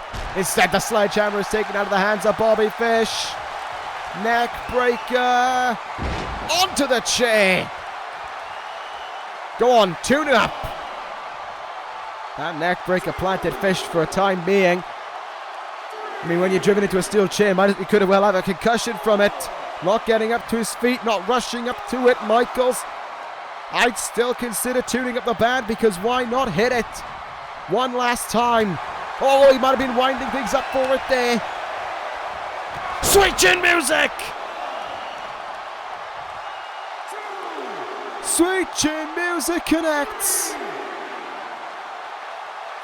What a sight to behold. Michaels decked in with Sweet Chin Music. Michaels could be on his way to victory right now. He could beat Bobby Fish. Oh, count of 6. Fish back up to his feet. Michaels counters him. Sweet Chin Music again. And this time Michaels isn't going to let the count happen. He's staying resourceful. He's tuning up the band. One more time. Sweet Chin Music's counted. Fish counted it. Exploder from Bobby Fish. And a steel chair now into the ribs of Michaels. Beating down Michaels once again. Fish was so close to falling to the Heartbreak Kid. And these two men have worn each other out. The blood is all in the face of the Heartbreak Kid now. Steel steps in the hands of Bobby Fish and into the skull of the Heartbreak Kid. He's not letting up either. Bobby Fish is not letting up either. Spinning kick in the face. Bobby Fish is set, is psychotic on finishing this. Fish hook to Michaels. But look at this. Michaels up on his hands and knees. He won't stay down. But Fish won't allow him to get up to his feet. He picks him up again. Fish hook again.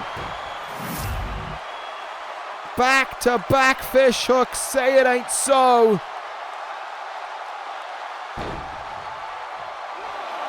The count begins, and Fish thinks he's got this one in the bag. Does he? Come on, Michaels, please. One more time. One more time. Find the showstopper in you. Get up to your feet. Don't let it end this way, Michaels. Come on. Come on. We're up to 9.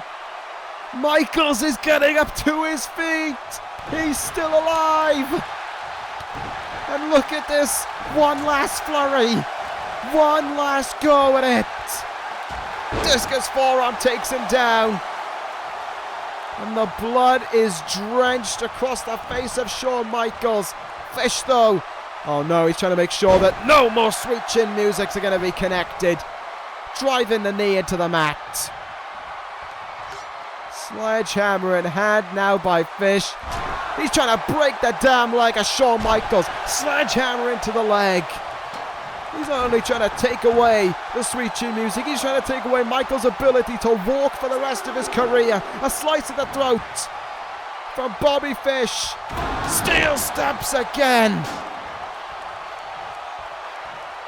Shawn Michaels may well be a legend, but Bobby Fish only respects one legend, and that's Bobby Fish.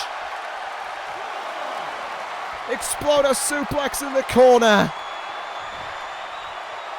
Oh, one more time. Fish hook.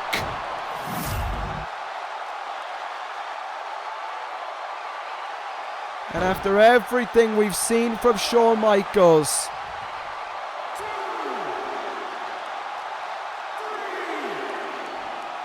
the count begins here. Michaels is down. Does he have anything left in him? Is there anything left in the Heartbreak Kid? Does he have one last fight in him? Does he have one last burst in him? The showstopper is over. Fish has won it. Fish gets his sweet, sweet moment in the sun. Bobby Fish has ended the career of Shawn Michaels. Michaels refused to say he was over. Michaels wouldn't give in, but Fish forced him to.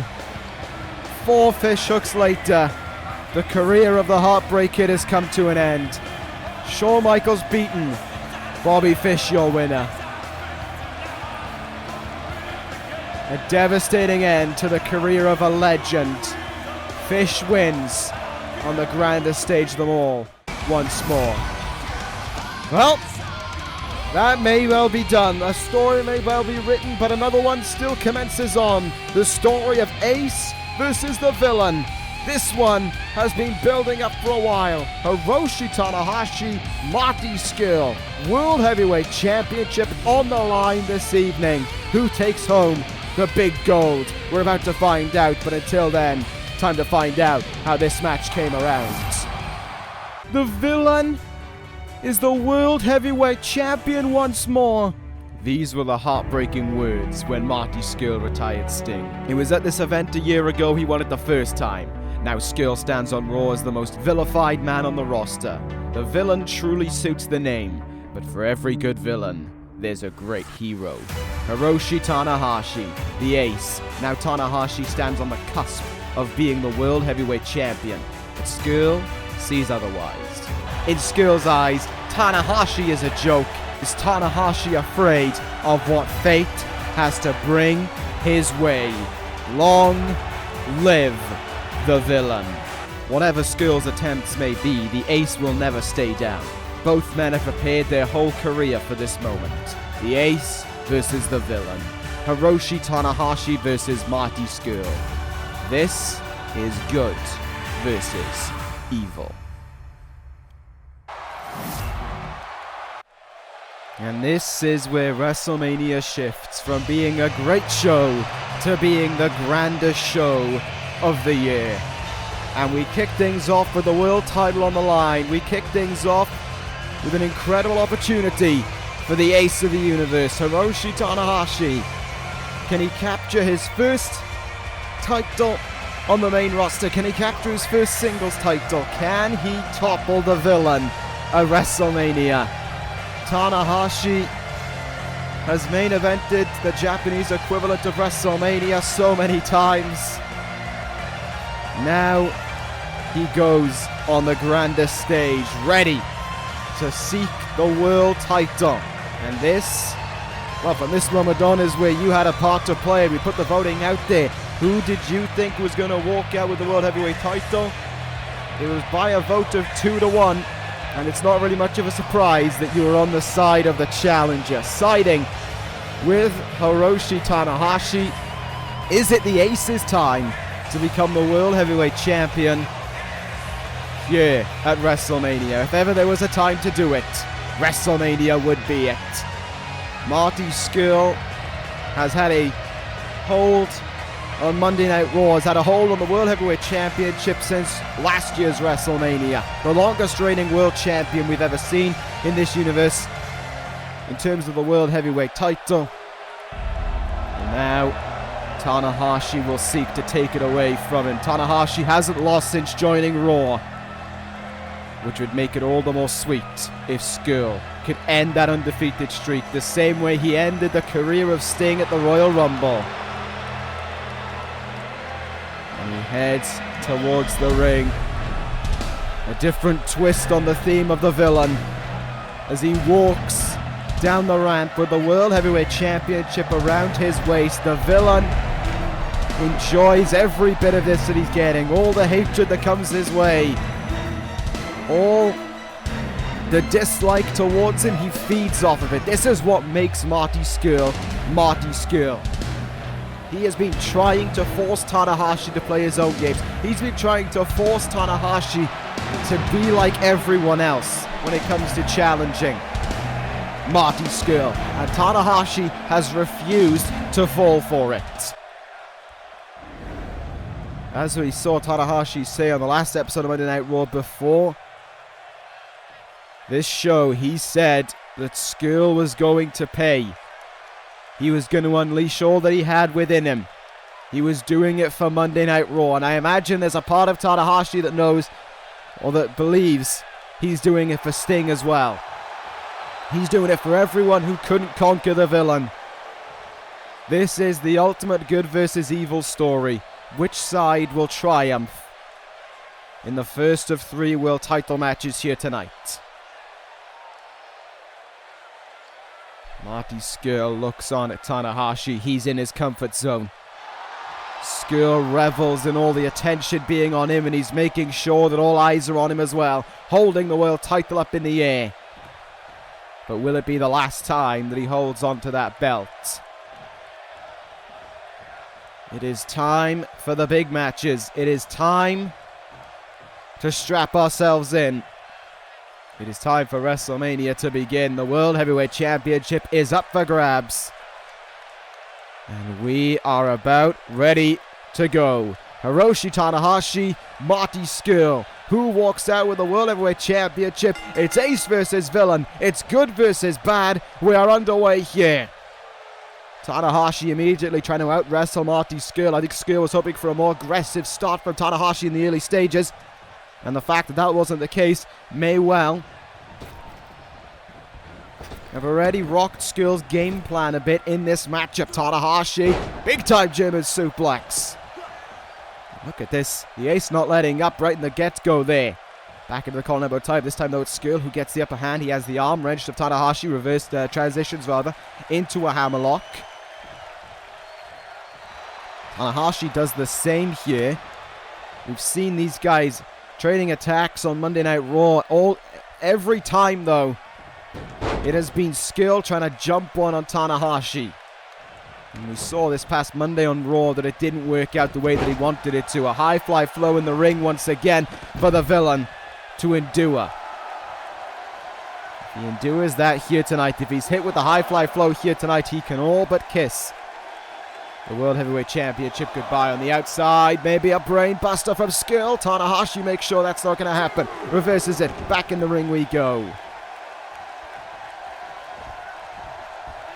And Scurll's about to endure the punishment of Tanahashi's offense.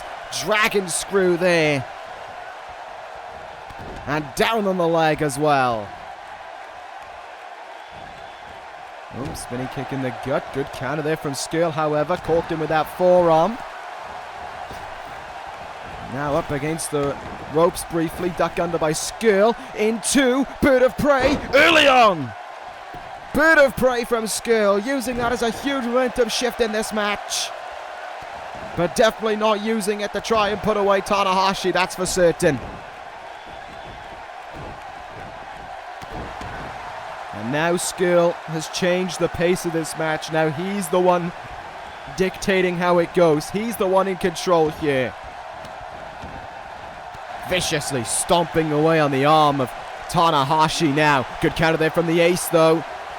Scurll's going to have to find a way to wrestle different to any other kind of guy who might relate to Scurll. That guy hated by the crowd. That guy who feeds off of the hatred of others. Because the reality is Tanahashi's already wrestled that guy. And wrestled that guy tens of times. Scurll just can't be just the villain. He's got to be something more to beat Tanahashi here. And Skill looking to make a huge splash right now. Oh, to the outside he went. A leg drop on top of Tanahashi. Didn't get all of it, but the ace absolutely came off his feet.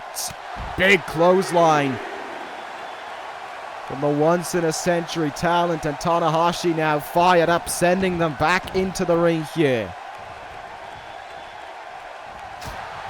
Big chop in the chest. You could see Skill rattled by it there. Tanahashi looking for the slam. Good counter by Skill. Reverse DDT. Skill has beaten the likes of Daniel Bryan, CM Punk, Sting as world champion. Can he add Tanahashi to the list? Misses with the kick. Went for the kick in the turnbuckle. Tanahashi evaded it too early, maybe to look for a signature offense like that. Now though, those old, weak and worn out knees of Tanahashi, the target of Skill. And not a bad idea either. But a great counter from Tanahashi, just simple and effectively getting his way out of it. Tanahashi, dragon suplex, bringing a move out from his tutor's moveset in Tatsumi Fujinami. Single leg drop kick from Skill though grinds him back down to a halt, and Skill rubbing the forearm in the face of Tanahashi. No remorse showing as once again Skill winds it up in the turnbuckle, loads up the kick, and at this time he got all of it into the cover on the ace, trying to put away Tanahashi here. Will it be enough to retain the world title? It's far too early to put away Tanahashi with that move yet, but he could be looking to weaken him right now. Skill might be looking to strike early, and he's got it early. He's got it early. The chicken wing is applied early in this match. Tanahashi in trouble now. Close to the ropes, but the ace choosing to fight out of things his own way. Good escape from Tanahashi as well. Definitely knew what he was doing there. Made the most of it. And now Skill might be on the back foot here. Tanahashi throws him to the outside. Wait a damn minute. Are you kidding me? Take every risk on the grandest stage of them all, it would seem. Suicide dive from Tanahashi. Sweet goodness. Tanahashi risking it all for the world title. In the ring we go now. Tanahashi looking to capitalize, but can't. Driven into the mat there by Marty Skill. And now what? Now what will he do? He's going to look to use the ropes. That's what he's going to do. Skill trying to steal one here. It may well be WrestleMania, but that doesn't matter to Marty Skill. He's desperate to win things by any measures. Sleeper hold now on Tanahashi. Further trying to weaken that neck. Further trying to tire out Tanahashi, force him into these long submission holds so that he can lock in the chicken wing and walk out with the world title still around his waist. Dragon screw again from Tanahashi. Good counter there though from Marty Skill. Side drop, brainbuster though. Tana coming down on his head there, and he's going to be feeling the impact of that one. And again, it goes back to Skill's forte. It goes back to what Skill needs to do, just like Bobby Fish in the match before. Working over the vital part. Working over that head. Working over the legs as well to ground Tanahashi, to stop the momentum of the ace. And to stop that high fly flow as well. Tanahashi might have been thinking Styles clash there, gets countered by Skill. Roll up, sunset flip. Tanahashi kicks out early though. Oh, look at this. Again, Skill by any means to hold on to the title. Rolls up Tanahashi, early kick out. DDT, and the ace gets planted once more. Skill will again go to the turnbuckle. He will again look to put down Tanahashi. Again, he looks for the super kick, and again, Tanahashi evades it. Good back suplex as well. The ace in a perfect position to strike with whatever he seeks right now. He lifts up Marty Skill to his feet. Sling blade! Tanahashi with the sling blade. And now the Texas Cloverleaf. The Cloverleaf on Skull.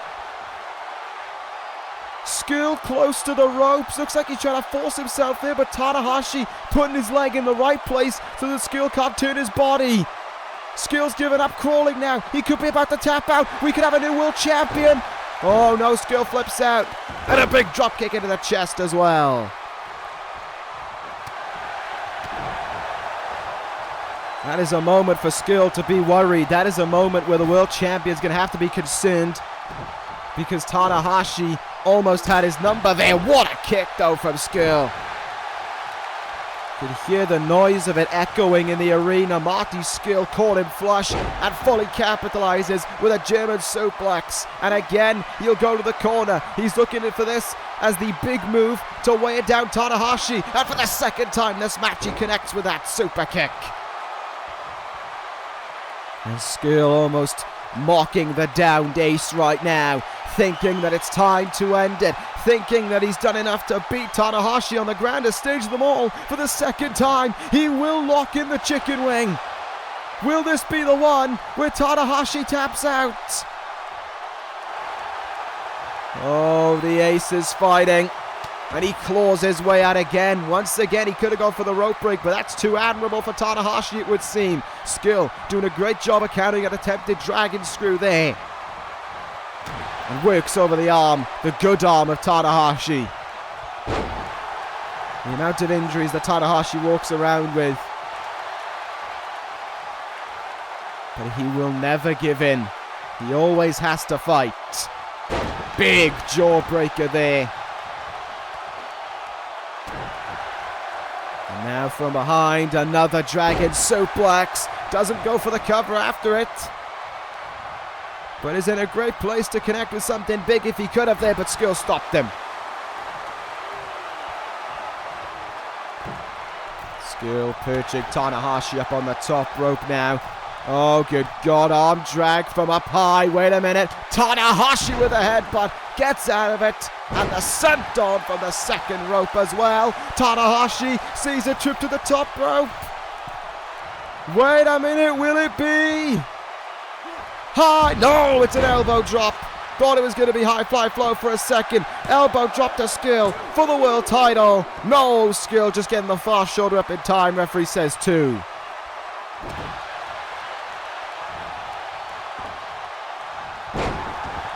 Tilt-a-whirl DDT, and Skull retakes control in the match, working over that neck and that head again. Skull has stayed on focus, on point with what he needs to bring him victory this evening. And I can't argue with it. It's been a sound philosophy. Throat first into the ropes goes Tanahashi, and again Skull will seek for that super kick to a down Tanahashi. And again, though, he doesn't connect with it. Dragon screw. Tanahashi in.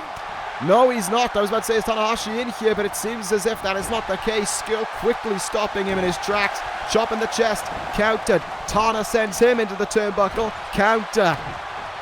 Back and forth counter from champion and challenger there. These two men want it so bad. Skull wants to keep his stranglehold alive on Monday Night Raw for as long as he can. He wants to be the one to beat the ace. He wants to be the one to ruin another man's moment. Ruin another man's hopes and dreams like he has done for so long on Raw. Skull into the cover and a kick out at 1.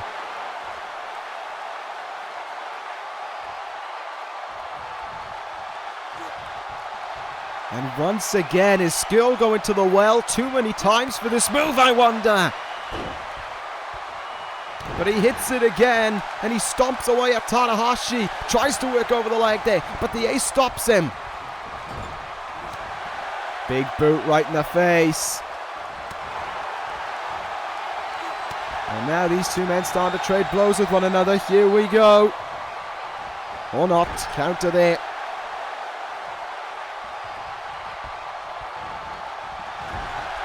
Skull sends Tanahashi into the opposing turnbuckle. Now you could see from how slow Skull was to get there that he is feeling fatigue in this match. Tanahashi still looking pretty good, I gotta be honest.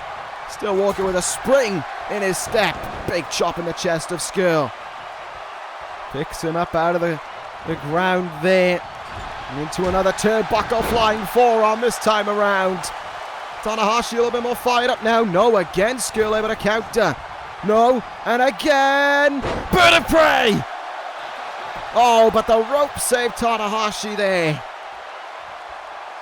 That could have ended it. Tanahashi could have been done for in that moment. And he's not exactly springing up to his feet either. Skull might look for the chicken wing. And this might be the one to bring in the end. Great counter from the ace. Can't capitalize though. Suplex from Skull. And Skull gonna risk it all now. Once again, he goes up to the top rope. Skull to fly on Tanahashi. No, Tanahashi was crawling up to his feet there, and Skull, for whatever reason it seemed, didn't have the patience to wait. Oh, cranking that neck. Cranking that leg, rather. Clubbing strikes to the head and to the gut as well there from Skull. Absolutely no remorse showing from him right now. Skull's almost getting a little bit desperate to get victory here. He needs this more than anything else, and he knows it. And he might be, just might be, about to get it. Chicken wing again, no. Stopped by Tanahashi. Straight jacket, German to Skull. And now Tanahashi will go to the top rope. Is this the time? He finally looks for it. Tanahashi in. Oh no, making Skull wait for it. Tanahashi, high fly cross. Skull rolls through and hangs on to Tanahashi. Backbreaker to him. What a counter from Skull. What an incredible counter and an Indian deathlock to torture the knees of Tanahashi more. To wear him down or break him down. By whatever means that he can, Skull is trying to destroy the limbs of Tanahashi here. Big kick in the back. I think Skull's getting frustrated. I think Skull is getting very pent up right now, and if he is, Tanahashi can handle it. No doubt in my mind. Back to that Indian deathlock again, torquing the knee in the opposite direction. And you can tell from Tanahashi's movements how agonizing it is.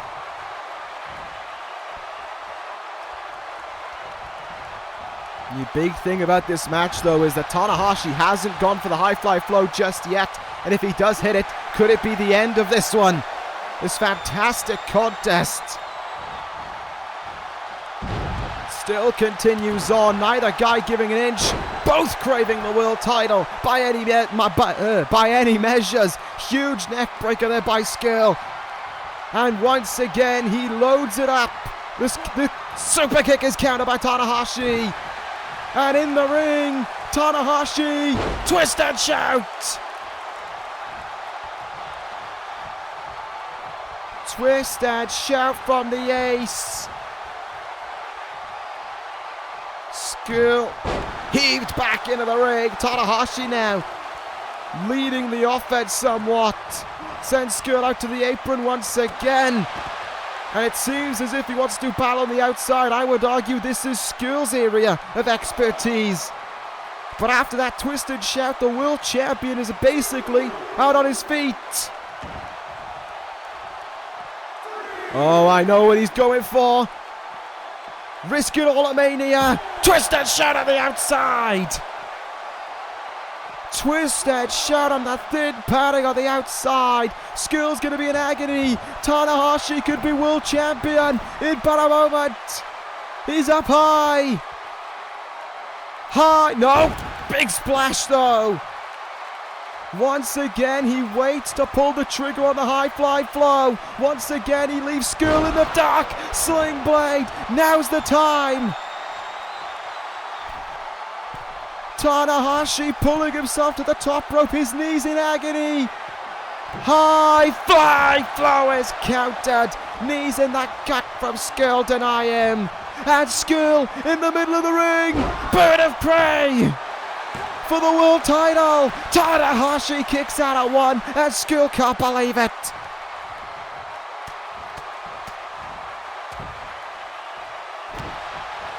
And again we see how frustrated Skull is.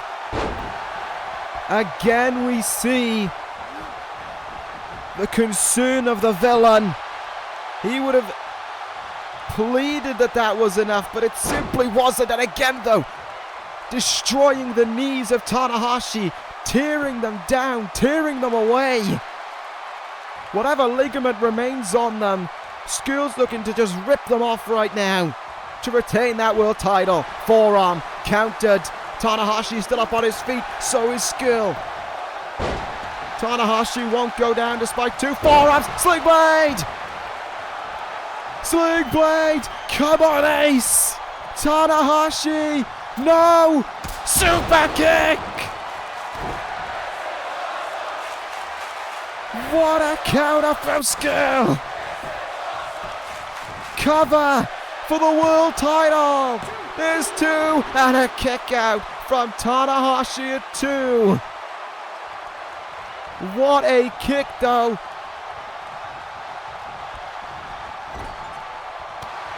But Tanahashi's still alive. Tanahashi's still in it. Dragon screw.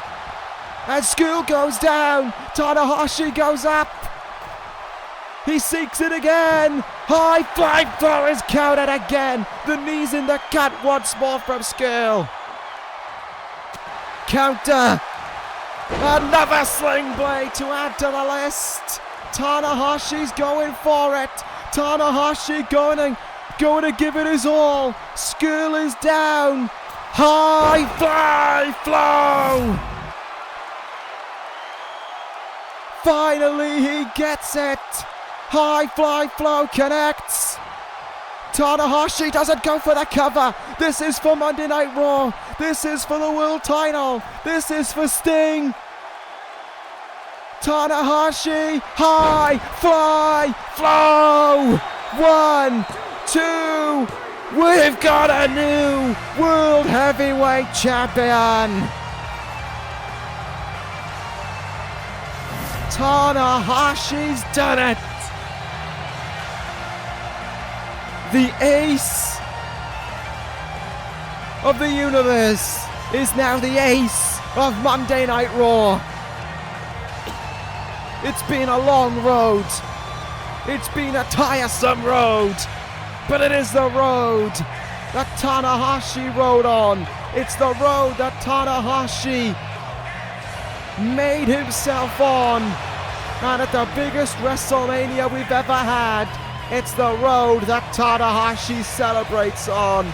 The new World Heavyweight Champion, Hiroshi Tanahashi. Congratulations, Ace. You earned it. There is your World Heavyweight Champion, Tanahashi, finally on top of Monday Night Raw. The villain dethroned.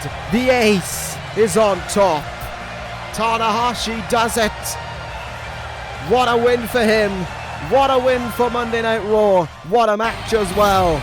And let the great matches continue on, because up next, a match that has been 7 months in the making. The road to redemption for Kazuchika Okada could end tonight. Can he reclaim the WWE Championship, which has eluded him since SummerSlam? Can he dethrone Brock Lesnar? We are about to find out. It is Beast versus Rainmaker.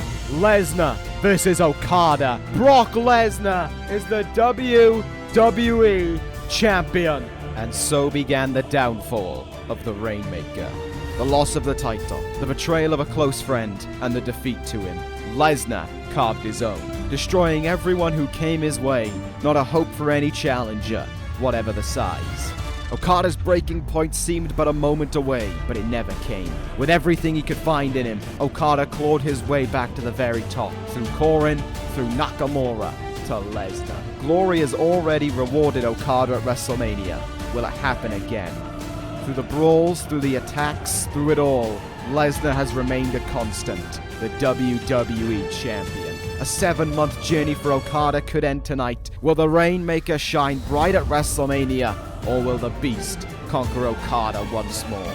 It's Rainmaker vs. Beast. It's 7 months in the making.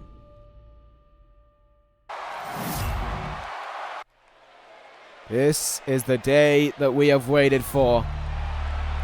This is the moment we have waited for. The road to redemption for Okada could be completed here tonight. And this most certainly is not the theme of Okada. Red smoke on the stage as well. It has been a long road for Okada. It has caused a change of the persona of Kazuchika Okada. But as if Beethoven's symphony was translated into pro wrestling, it has awoken Kazuchika Okada. The Rainmaker's back! And what better place to be back than at WrestleMania? A sight for sore eyes, indeed. Okada is back. The red mist, the dark days of Okada, where he spent so many months without a WWE title. On the breaking point of his career, he crawls through it one last time for the strength that it brought him, for the character that it brought him, for the refusal to cave in. But on this evening, in St. Louis, the Rainmaker is reborn. And a sight that is a WrestleMania moment in itself. Okada is back as the Rainmaker. This is a coming of full circle for Okada from the very troughs that he was in. And with no WWE title, with the betrayal of Shinsuke Nakamura, with the return of an old rival in Coren, Okada has conquered all of that with one step to go. And the Rainmaker has come to life again. Is this Okada's evening? Is this the time we finally see him back with the WWE title around his waist? He looks the part. The song is the part.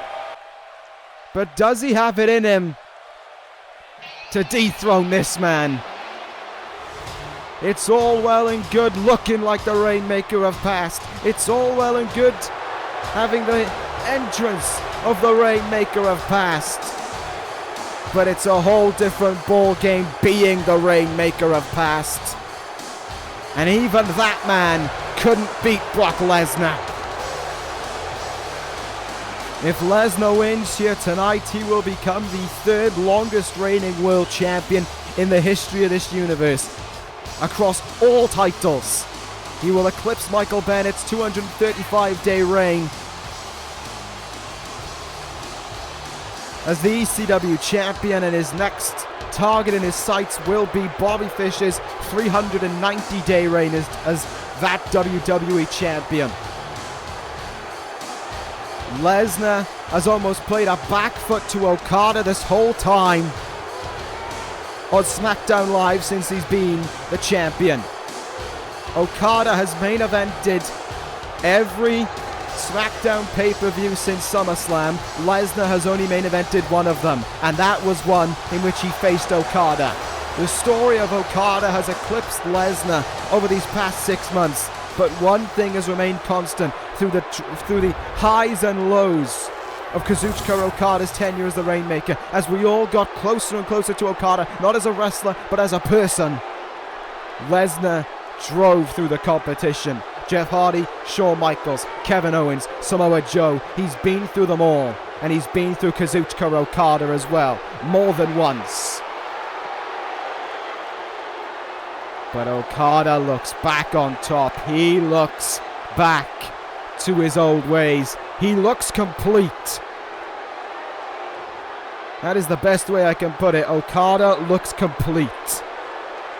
All but one thing. All but one piece is left to complete this puzzle. And it's what Brock Lesnar heaves above his head right now. This has been the most dominant reign in Brock Lesnar's career in this universe. But does it come to an end here tonight? By a vote of 4-1, you were on the side of the Rainmaker. 80-something% for Okada across 200 plus votes. Now, it's time to see if Okada can deliver. Here we go. Okada charging out of the gates. He's waited 7 months to get his hands on this. He's waited since the end of SummerSlam to resume this. The Rainmaker is back. But can he reclaim the WWE title? Can he topple Brock Lesnar?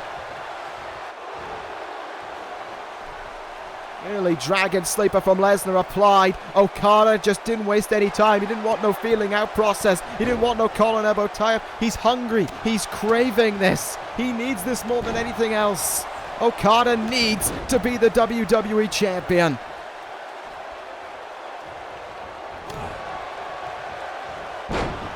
Big STO there from Brock Lesnar though. And that's what Okada, despite all of his tenure, with that red hair, with those long pants, he hasn't faced Brock Lesnar since then. He hasn't faced Brock Lesnar in about 6 months. He hasn't faced anyone like Lesnar either in terms of his peak physical condition. Big uppercut there from Okada. Drop kick early on in this one. Okada hits with a big move. Can he continue to capitalize here? He is bringing out all the big guns against Lesnar right now. The Beast is not exactly moving at full steam ahead here. This is a very slow start for Lesnar. This is an incredibly fast start for Okada. And it's not as if Lesnar is the kind of guy to play mind games either. It's not as if Lesnar is the kind of guy to come up with a game plan. He walks in the ring, he beats you up, he hits you with an F5, you stay down, and Lesnar remains the WWE Champion. That's been his game plan since he beat Okada. Big elbow drop from the Rainmaker.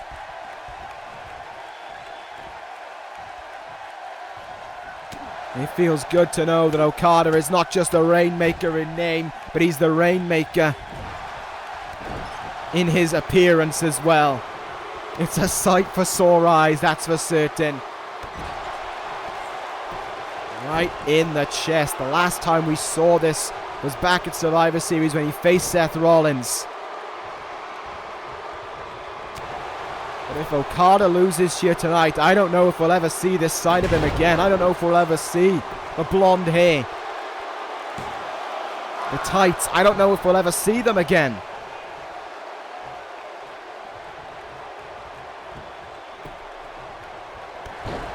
And Okada now is on the back foot. Lesnar has turned things around in this match pretty damn big. And here we go. Trip to Suplex City for Okada on its way. Start counting those German suplexes, because here are 3 of them already. We saw what happened on the last episode of SmackDown Live. Okada cost Lesnar the match against Dean Ambrose, distracting him in the process. And Okada came to the ring for one last fight, and he got laid out in the ring by this very move that Lesnar's looking for. He got laid out with it on SmackDown Live, and he'll be laid out with it right now. F5 from Lesnar to Okada to retain the title. Kick out at 2.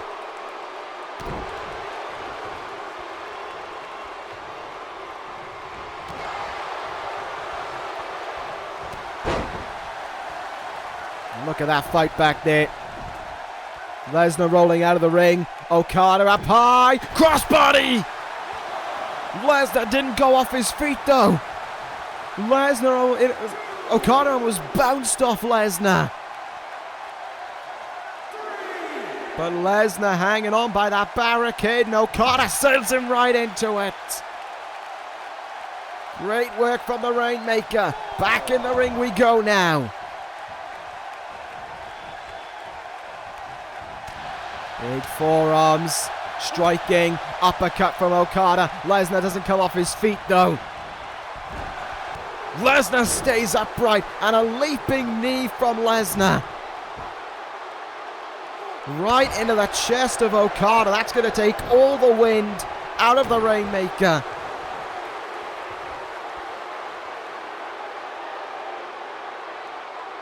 Wrenching on that jaw now, that head, that neck, cranking it. Applying as much agony as he can, and another deadlift powerbomb in this match. Lesnar, his usual game plan has come out to play. Beat up his opponent. Brocklock applied. Brocklock is stitched in here. Okada in a world of hurt right now. His leg stretched over the head of Lesnar, but he kicks his way out. And uppercuts the beast down as well. Lesnar goes to the apron. That's not going to stop Okada from flying here. Okada chops him down. Lesnar goes off the apron. Okada on the apron now. I don't think I've ever seen the Rainmaker take such risks, but they are happening right now. Double axe handle.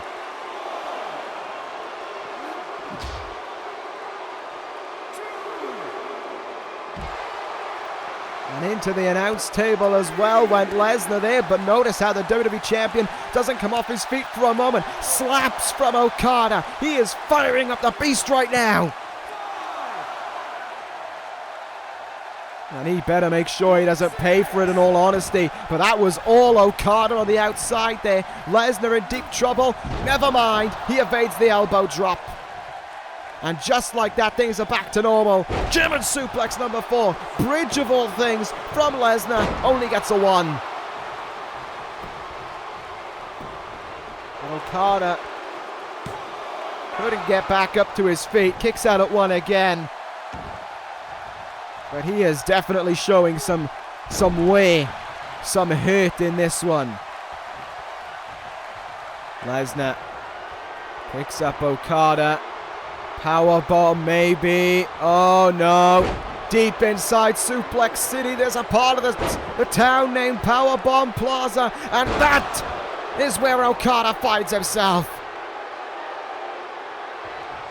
F5 number 2. Good counter there from Okada. Slips his way out of it. Okada, Rainmaker!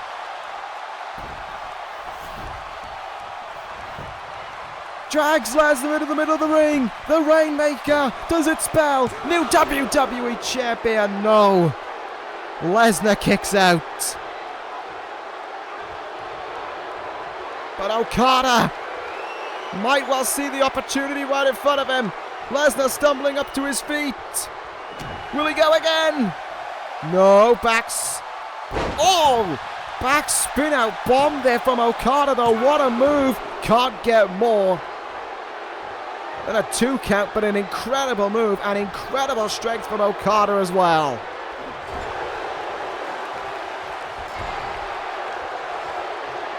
Another fantastic match this one's been. Neither guy can keep the other one down.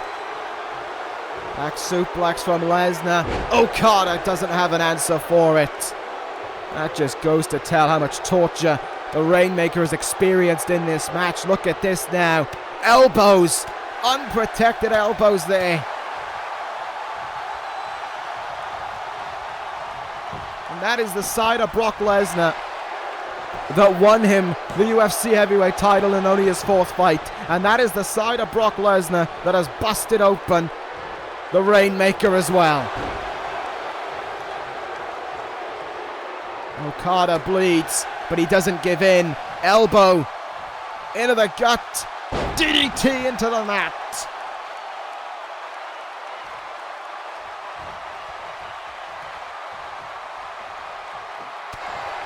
Counter there from both men. What a lariat from Lesnar. Took Okada right off his feet and might have taken all the wind out of him. And with the bloodied wound in Okada's head, Lesnar might be looking to mutilate him right now. Lesnar looking to strike again, but another great counter from Okada. Slips his way out of that hold. Turns him round. Back suplex. Bomb again. Again he gets it, despite what his body might be saying, despite all the agony he's been through. Okada knows he can fight on. Another elbow drop connects on the Beast.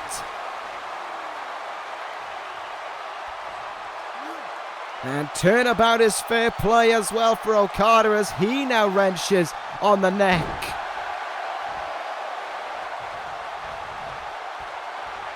Look at this now from Okada.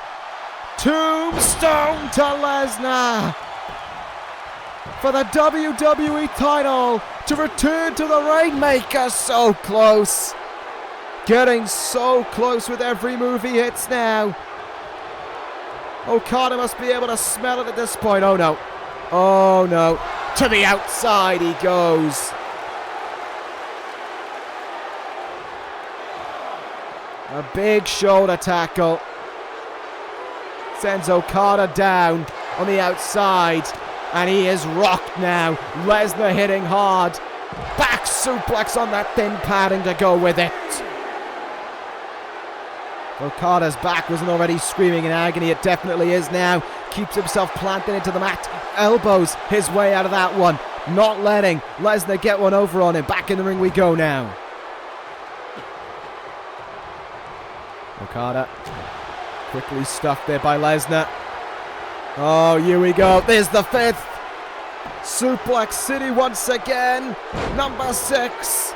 Okada just a puppet on the string of Brock Lesnar. 7 German suplexes in this match. And that back of Okada is in agony. Lesnar has beaten it down in this match, and he might be about to end Okada right now. F5. 7 months Okada's waited to regain that title. And it might all be gone in the blink of an eye. Cover. There's 2. There's a kick out. There is still fight in Okada. He is still alive.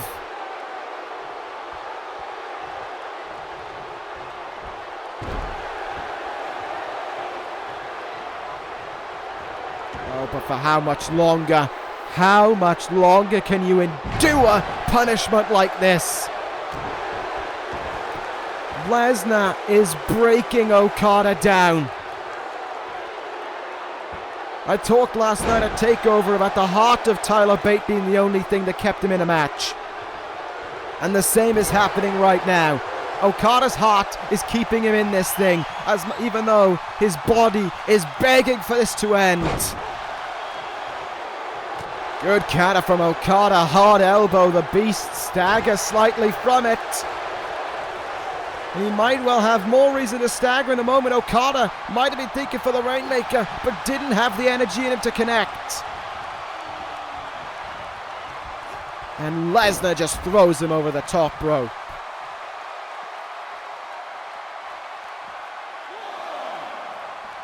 Absolutely no remorse showing from Lesnar there. Okada still fighting back, charges Lesnar into the ring apron, into that metal pole. The metal bar, essentially. The hardest part of the ring to collide with for a reason, because that's where all the support is. Okada maintains wrist control, and now he has Lesnar in trouble. A trio of wrist lock lariats. And the blood is now pouring from the head of Lesnar.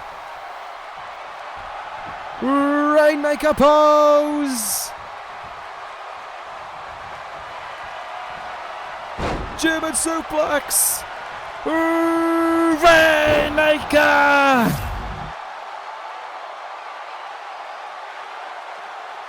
Is it time once again to cue the music? Is it time for Okada? Oh! And Lesnar denies the hopes again, kicking out of a second Rainmaker. But look at this, Okada doesn't let up. No. He's been forced to let up now by Lesnar. How many deadlift powerbombs are there going to be in this match? How much more can Okada's back take before he is unable to walk anymore? Well, we're moving into double figures now. There's number 9. Number 10 has connected as well.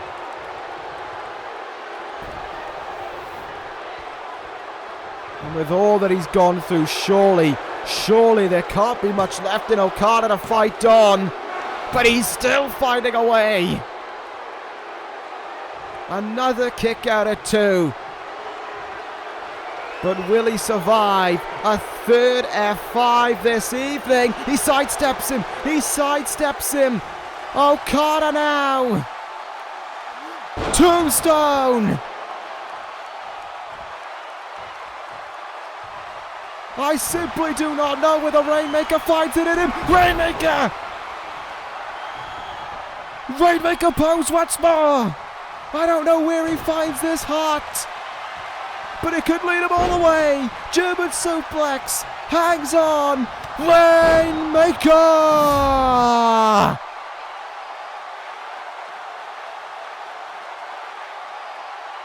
Let this be the moment. 1, 2. Yes! Glory to the Rainmaker. 7 months has come to an end. Okada is WWE Champion again. And look at the reaction. That tells you the story. That tells you how much this meant to Okada. How much he needed this win. How much he needed to be the WWE Champion. The title that escaped him for so long is back around his waist. Kazuchika Okada is the WWE Champion. And he's earned it. He has earned it. A year after he won it for the first time, he wins it again. The ace of SmackDown Live is back on top. Okada is the WWE Champion again. Bravo. You earned it, Rainmaker. You slayed the beast at WrestleMania. But up next, there are no beasts to be slain. There's a rivalry to be settled. Hell in a Cell. Undertaker. Roman Reigns. The marquee match for Monday Night Raw. Prepare for hell. The dead man's back! Roman Reigns is calling out The Undertaker for a match at WrestleMania. The Undertaker's here! Chokeslam the Reigns! Message sent! A fight has broken out between these two sides with a second chokeslam to Reigns! Reigns in the ring! Reigns downs The Undertaker! The Phenom is down! With a huge WrestleMania preview main event. Reigns and Taker, meanwhile, are fighting up on the ramp. And they're fighting all the way backstage. It's The Undertaker with Hell in a Cell. Hell in a Cell. Roman Reigns will rest in peace. Heeded the message of The Undertaker earlier on. Oh, WrestleMania beckons these two.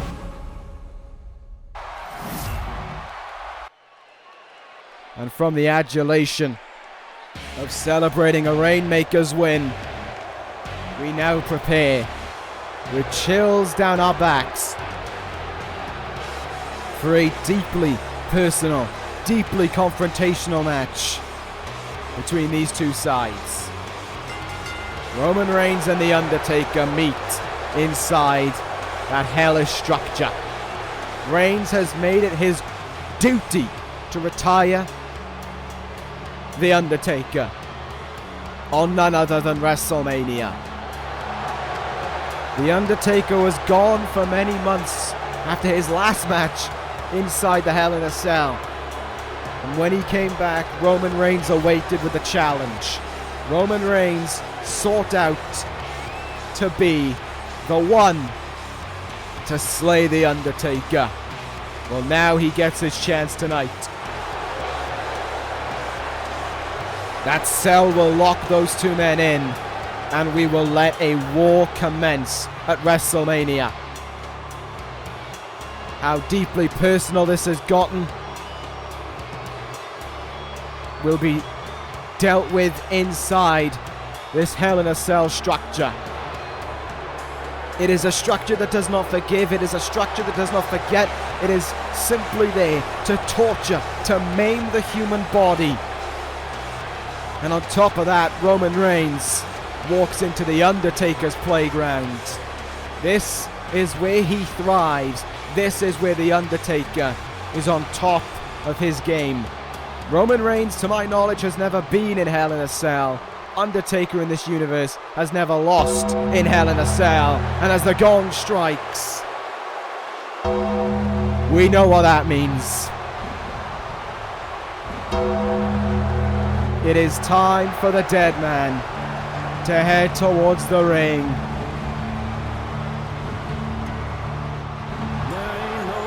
And whatever he goes through, whatever war he puts himself through, wherever he goes, whatever hellish structure he locks himself in, as Johnny Cash himself says, as the Man in Black says, while the Man in Black walks towards the ring, there is no grave that can keep the Undertaker down.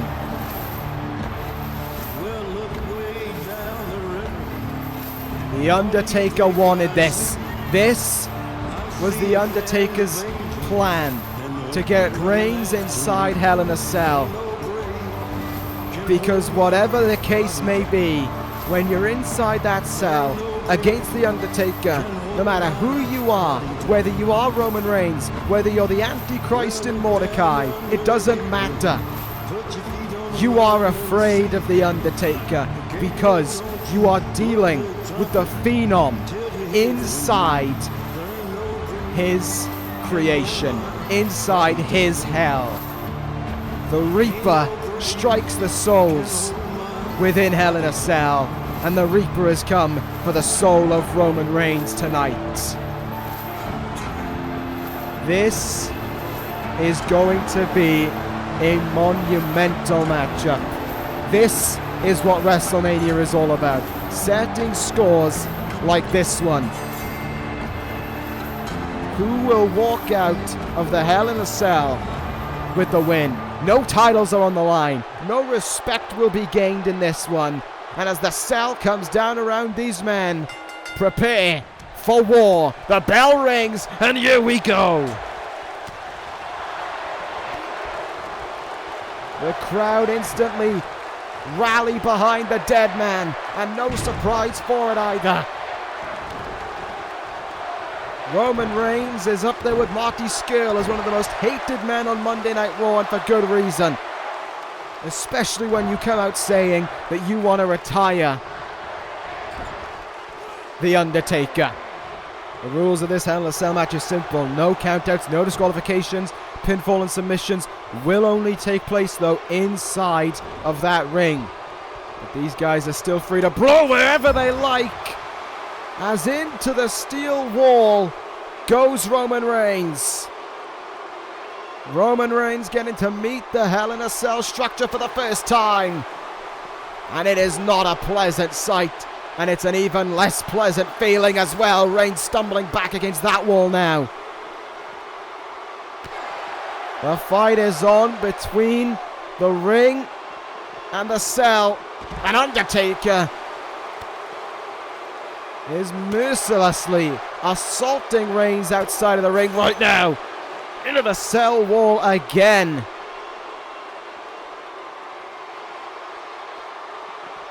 Goes Roman Reigns. This is not a good time for him at all. Undertaker sending the back in the ring.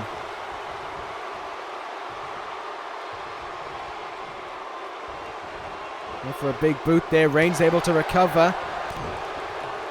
Despite what his body might have gone through into that steel wall, he is still hanging on in there right now. Stop in the face of the dead man here. This is a very interesting scenario right now that we're finding ourselves in. Roman Reigns, it seems when we're in the ring, Reigns is the better off of the two. When it comes to that cell wall, however, it is all Undertaker. There by Roman Reigns. Superman clothesline connecting early in this match. Big move of Reigns' Arsenal.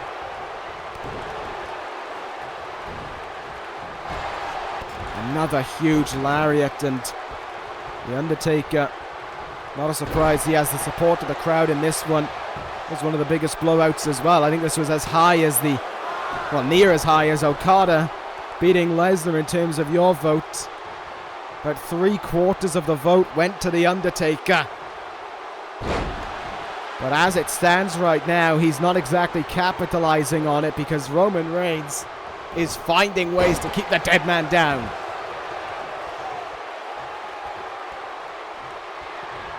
Oh, wait a minute. He only kept him down briefly. Undertaker's on a walk. Undertaker's gonna go old school. Roman Reigns finding out how that one feels early on. And once more, no! Good counter from Reigns there. Taker took too long. Superman punch from Reigns! Superman punch from Reigns. Covers the Undertaker. Trying to finish him right now. And a very early kick out from the Phenom. Both guys have hit some big moves. Roman Reigns in now. Looking for the spear. Looking to put away Undertaker. Throwing to one side. What a counter from the dead man. And this time, Reigns will hit the cell wall. A heavy hit into it as well.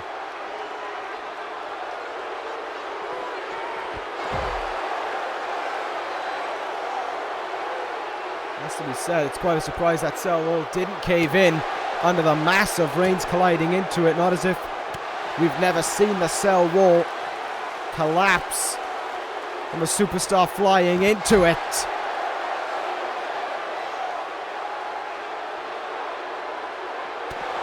Fight is on around the ring right now. Reigns sent full force into those steps by the Undertaker.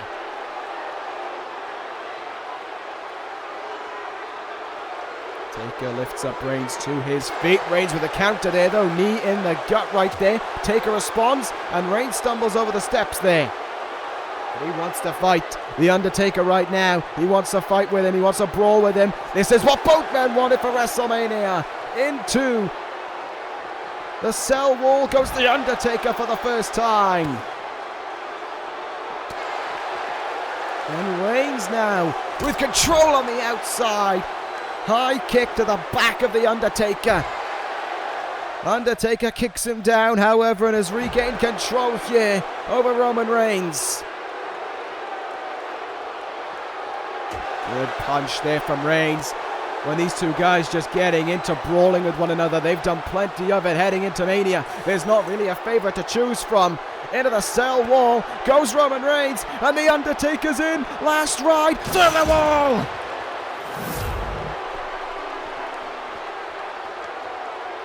An almighty last ride powerbomb right through the wall. The cell gives in. And now the fight commences on the outside. Oh, Reigns sending Taker into that barricade there. Reigns still fighting back despite the last ride through the cell. But now, throwing slightly away from Taker there, and Taker proving to Reigns where he wants to go. Undertaker halfway up the cell right now. Roman Reigns not getting up to his feet. Will the Undertaker go the whole hog? He will. Taker going up, and Reigns is going to follow. Oh, Jesus. We could have a murder on our hands at WrestleMania. 20 feet up in the air easily. Hell in a Cell. These two men are on top of it now.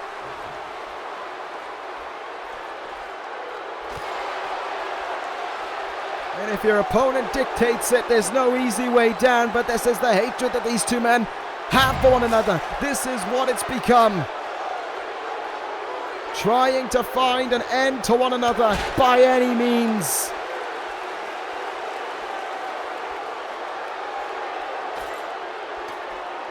Big clothesline from the Undertaker there. Reigns coming off his feet. Both guys got to be precarious. Got to be careful with what they go for, because they could very well be in for a huge fall down. They're fighting right on the edge now. Undertaker with the arm around the throat of Roman Reigns. Oh my God, that is a 20-foot fall. Choke slam onto nothing but the thin padding below. Dear God, the Undertaker could have killed him. But Roman Reigns not only still walks, but still fights somehow. Into the cell goes the Undertaker. How is Reigns even conscious after that? Up on his shoulders now. No, wait. Reigns, I think, got himself out of that one. Look at the fight now. These two men are giving to one another. This is how it's been all the way heading up to WrestleMania. Just trading with one another, hitting each other as hard as they can and seeing who'll stay down. Reigns with a backbreaker there, and the Undertaker's down briefly.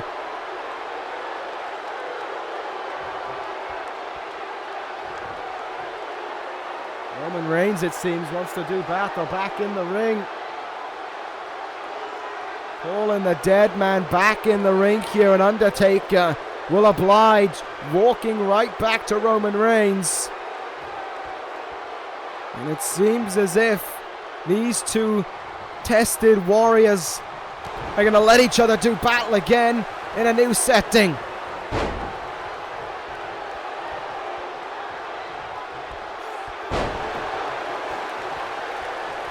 You can see how badly Reigns wants to beat him, though, because he let Taker walk in. He wants to beat him while he's on his feet. He wants to retire the dead man while he stands, not while he's beaten on his back. And the Undertaker's not going to allow it. Tombstone pile driver. But Undertaker didn't have it in him to cross the arms. He still covers Reigns for victory.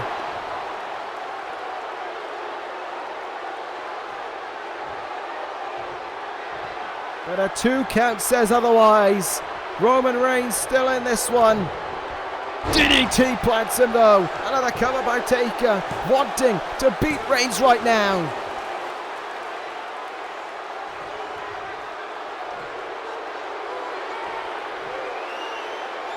And once again, blood flows in this incredible night of action. Reigns lining it up, looking for the spear. Taker counters him.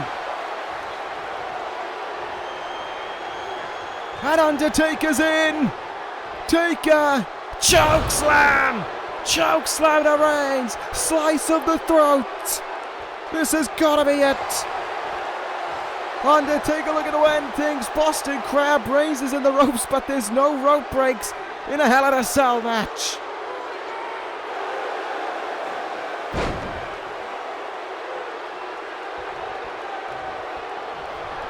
Reigns unable to capitalize on escaping that Boston Crab. Big boot though, and the dead man goes down. We have barely seen wrestling moves in this match. We've seen a lot though of fighting.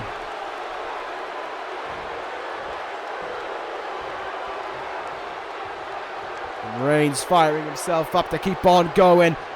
Huge sit-out powerbomb to the Undertaker. The dead man felt the whole impact of that one. Clothesline now. Reigns has found a second wind within him. Ducks Taker's clothesline, and it's a Superman clothesline. Roman Reigns, Superman punch, swatted out of thin air. Elbow there by the Undertaker. Back elbow to him in the turnbuckle. These two men still just throwing whatever they can at one another. Clothesline there, didn't really get all of it, but enough to knock Reigns off of his feet, it would seem. Taker's decided enough for the ring. Oh, Reigns sidestepped him though. And Undertaker almost could have gone head first into the cell. Taker counters him. and back through the hole in the wall they go.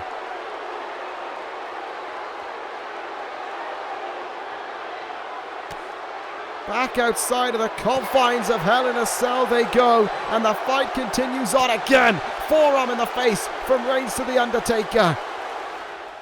And Roman Reigns continuing to follow the dead man now.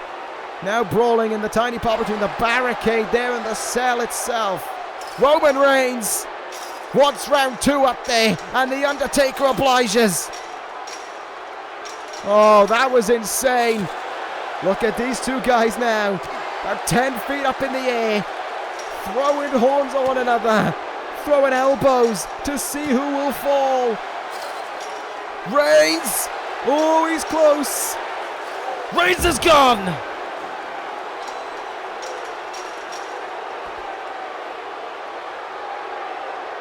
From the top of the cell fell halfway up the cell fell Roman Reigns. But he's still in it. Oh, sending Taker's knee into the barricade there. Agonizing impact. And Reigns again says he wants to go up high. They crawl, they climb up with every bit they've got in them, but they want to meet in the same part. The top of the cell again. The confines of the cell have no boundaries on this rivalry. And they will slug it out all the way up there. Roman Reigns has already fallen from this height once. Does he dare do it again? Does he dare try and fight the Undertaker up here, knowing what could happen? Spear! Spear! At the top of Hell in a Cell, and both men almost went flying off the edge.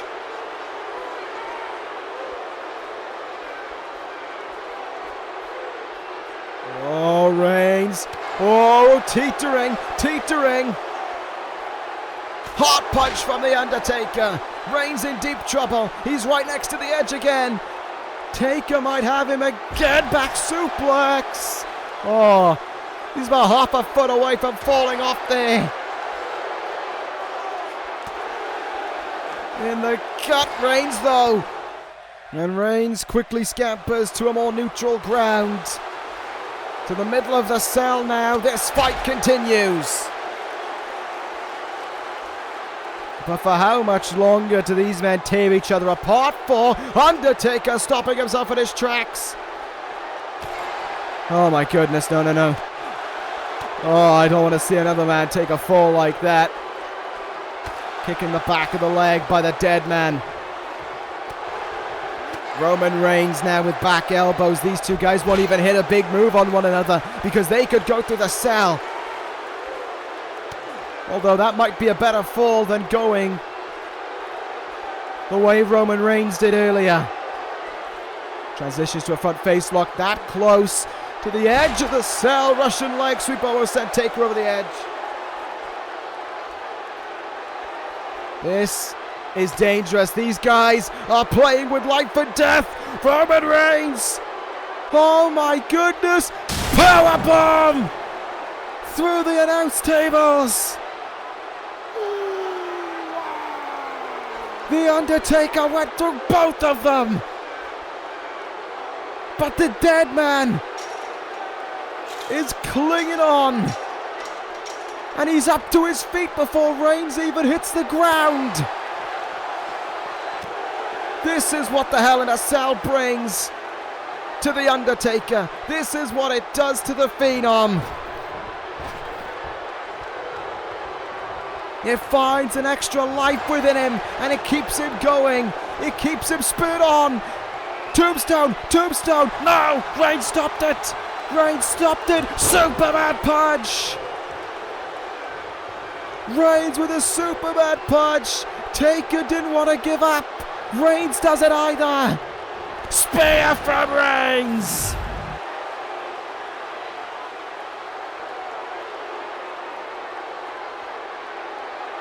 Neither guy's given an inch.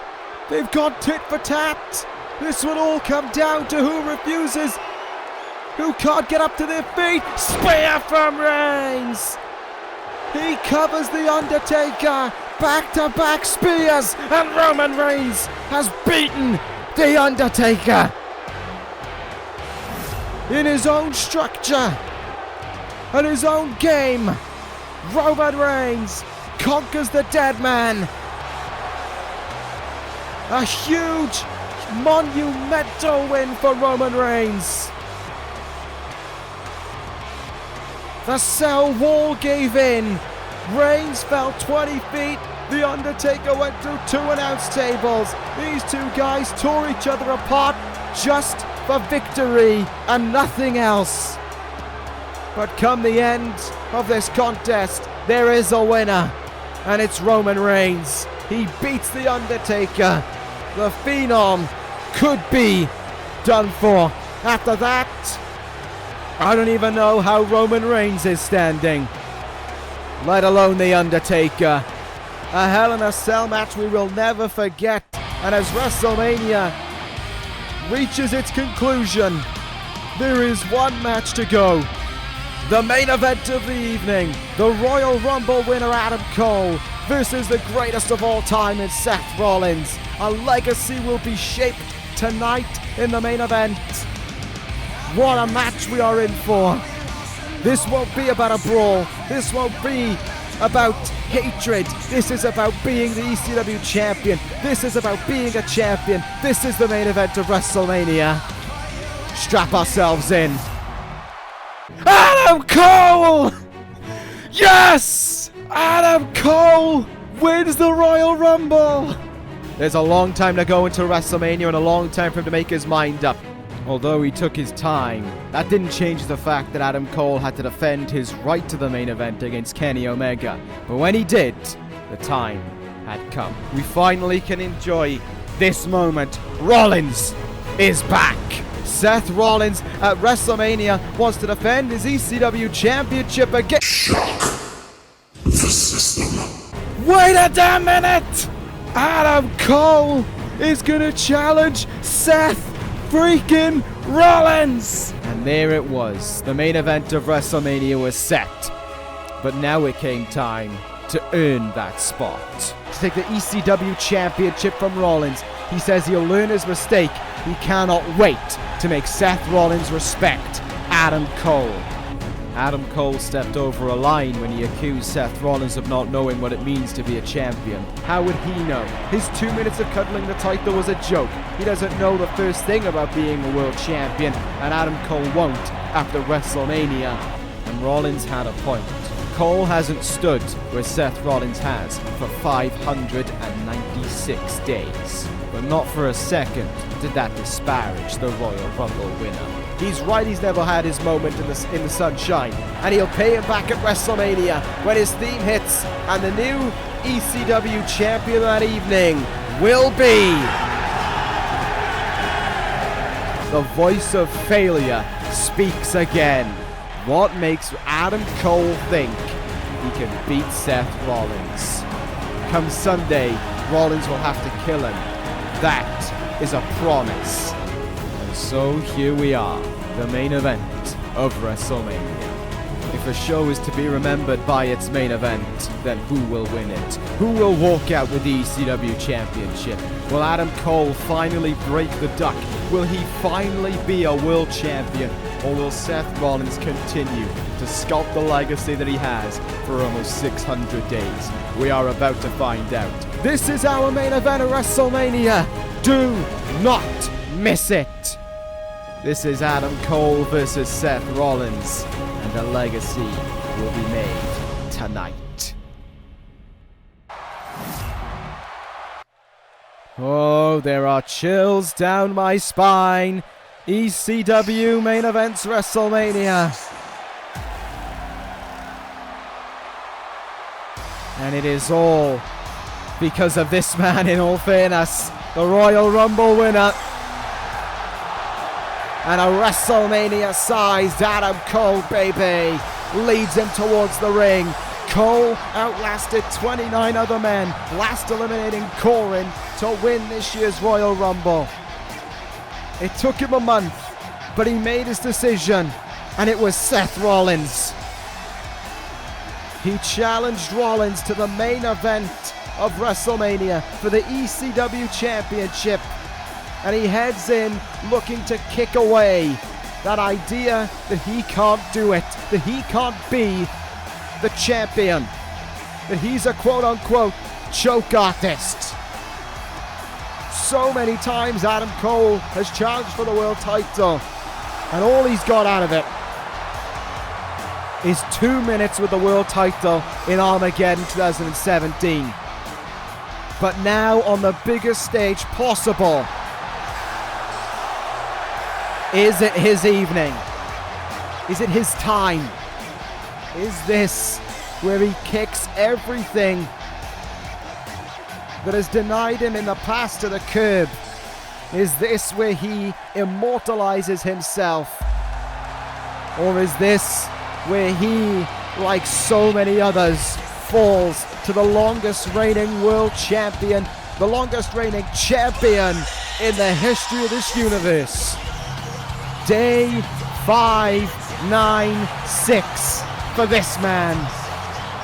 Seth Rollins has carved a legacy that can never be forgotten, not only on ECW but in this universe as a whole. And for the first time in his career, he main events WrestleMania. Rollins undefeated in singles matches on the grandest stage of them all, 3-0. That is a huge record. 2 times he has come in as the challenger and he has walked out with a title. Last year he walked into WrestleMania, the first world title match on the card. This time around he main events it, and he's earned it. He's rightfully earned this main event.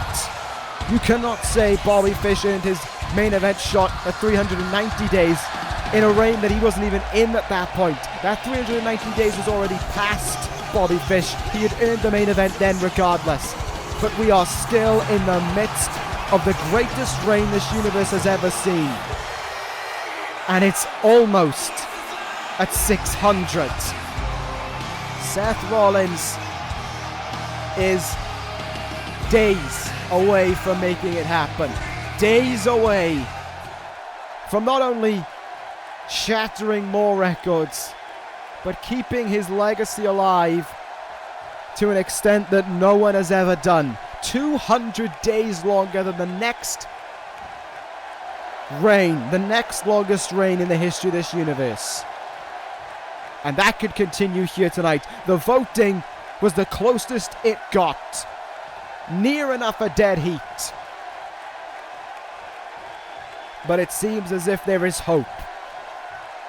There is hope for you lot for some reason. Hope in inverted commas that you think the reign of Rollins will end here tonight. The man of ECW will lose his title here tonight, and Adam Cole will finally kick away the moniker of being a choke artist. If ever there was a time to do it, it would be now. It's the main event of WrestleMania. The ECW title is on the line. Who closes the show with that title? Here we go. Strap ourselves in. We've seen personal bouts. We've seen blood feuds. But here tonight, this whole feud surrounds one thing and one thing alone. The ECW title.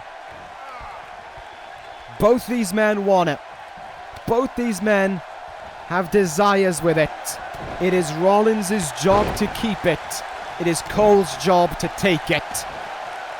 And that is far easier said than done when you're in the ring with Seth Rollins, a man who decimated the Superstar of the Year votings in the Slammies by effectively a vote of 2-1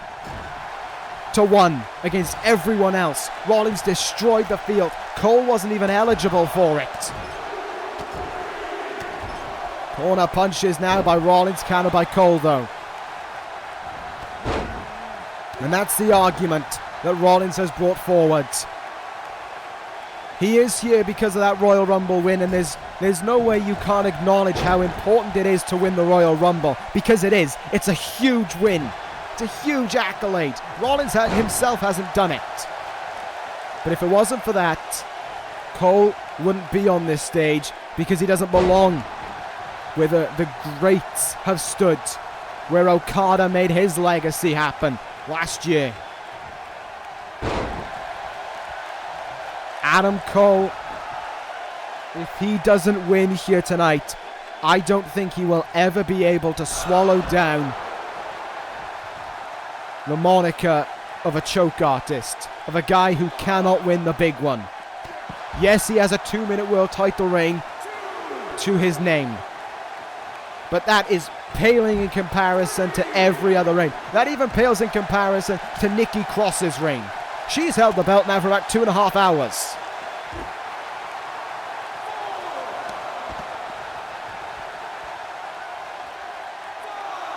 Count continues on the outside. Cole knows he has to get Rollins back in the ring. He can't win by count out because he can't win the title that way. Into the ring pole again goes Rollins. Cole in one way and out the other, restarting the count there. And that is a smart move from the challenger. Cole now up on that top rope, looking to take a big risk.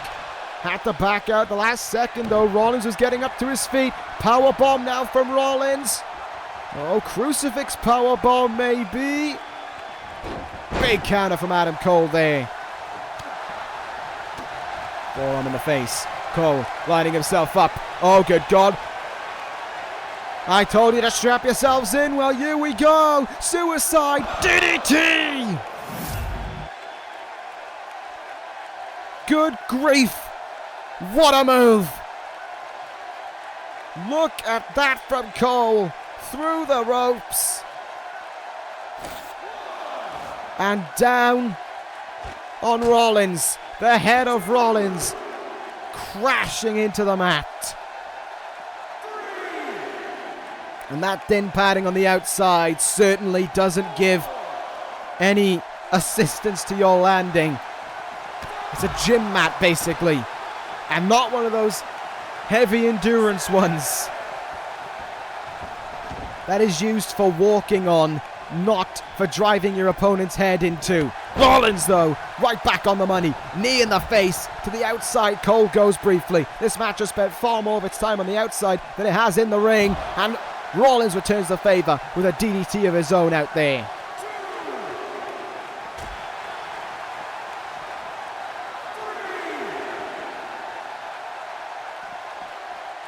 Cole counters Rollins, sends him into the announce table there. This is such a tense match, because if Rollins loses his title here, it will forever live on in legacy. It will forever be talked about. I know, and I'll admit, even as the biggest Seth Rollins fan there is, I know that there comes a day where Rollins will lose that title. But if he wants to go down in history not only as the greatest world champion of all time, but the greatest of all time, he has to win at the main event of WrestleMania. He has to do it. You have to go all the way back to the very first WrestleMania to find a time when a guy walked out of the main event still with a title around their waist. Sling blade there by Rollins. And even then, that was illegitimate.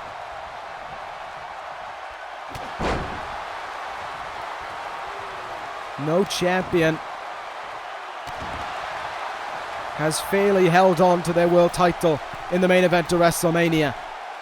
Up high, big splash there. Rollins busted open early as well. Cole into the cover. There's the count, and he was close. The last time ECW main evented WrestleMania, it was Cesaro versus Wade Barrett in a match a year in the making. And although Cesaro retained the title, he did not walk out of WrestleMania with it. Mr. Money in the Bank, Michael Bennett, cashed in on that evening. Look at this now. Big time jawbreaker. Cole rattled by it. Rollins needed to get out of that hold, and he most certainly did. Snap suplex, floats over. No point in that cover if you ask me. Cole definitely foot underneath that bottom rope. You can tell these guys, though, they don't want to exhaust themselves. They don't want to tire themselves out. They know they're going to need so much to keep the other guy down. Not only because of the caliber of talent in this ring, but because of the stage, of the grandeur of it all. Rollins might have been seeking an early curb stomp. Cole countered him. Side drop and brainbuster.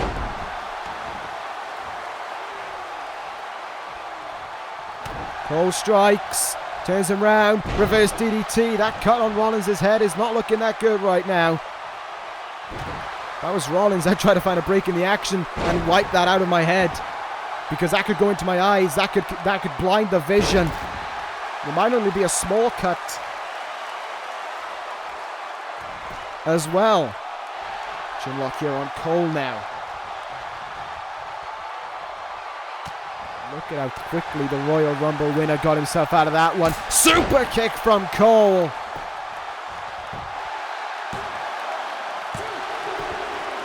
And a good 2 count there from the challenger. Hard strike in the rib. Drop kick to go along with it. Rollins downs Cole with it, but he cannot capitalize fully. Do you see how slow he was up to his feet there? Rollins is feeling the fatigue. And I don't think that's to do with the match. I think that's to do with this reign. Yes, he did just have a month off from injury, but a month isn't enough time to recover from what Seth Rollins has been through for these last 19 months as ECW champion. Cole about to experience a whole different level of pain, though. Buckle bomb from Rollins. Cole up to his feet, into the step-up enziguri went the champion. Out of the ring goes Rollins now. And an elbow from Cole on the point of the head. Rollins again sent into that announce table. Again in an oh so precarious position. Face first into it he goes. Cole now on the outside. Brainbuster down on the knee. A heavy hit for Rollins to endure, as is that forearm. Super kick there, went for it, Mr. Super kick again. Rollins evaded it, and Cole sends Rollins back into the ring here. Count up to 8 now. Cole, though, with plenty of time to get himself back in the ring. Michinoku driver he walks into, though. Cole again in trouble. Rollins will again look to hit this for the first time this bout. Here we go. Curb stomp. Rollins to retain on the grandest stage of them all. Kick out at 2 by Rollins, but that will have changed the momentum of this match. That will have changed the complexion of this whole contest. Cole now on the back foot after that one. Kick in the gut from Rollins. Counter by Cole. Tilt-a-whirl DDT as well. Cole with a little bit of a cut on his face there, but doing a good job of wiping it out from his head as quickly as he can. Dragging Rollins away, and it seems if Rollins as well in the process got the blood out of his head as well. You can see there in that shot, this WrestleMania crowd, for as loud as they have been all night, are seated because they know how important this match is. And that cut now on both guys essentially just dried up blood at this point. Human body healing these two men pretty quickly. These athletes being assisted by their bodies. Bird of prey there by Cole. How subtle given the man who's pretty much the reason why he's on ECW. Jawbreaker from Rollins. Back suplex into a big face buster there. Rollins covers Cole, only gets 1 though. After that curb stomp, that might be telling of how much Adam Cole still got left in the tank. Discus forearm though. Challenger goes down. Rollins going up to the top rope. Might we see the Phoenix Splash broken out? Rollins saying not yet. Calling him up to his feet. Meteora instead. Double knees. Onto the shoulders. And all of the weight of Rollins comes down on the head of Adam Cole. Look at this arm submission now. yanking one arm back while his knee is placed down on the other. His whole weight coming down on the arm of Adam Cole there. But Cole does a good job of getting out of it. Forearm in the corner as well. Kicking the leg by Cole. Last shot. He got it. Looking to win the title right now with it. Oh, that tells another story as well. A very early kick out from Rollins.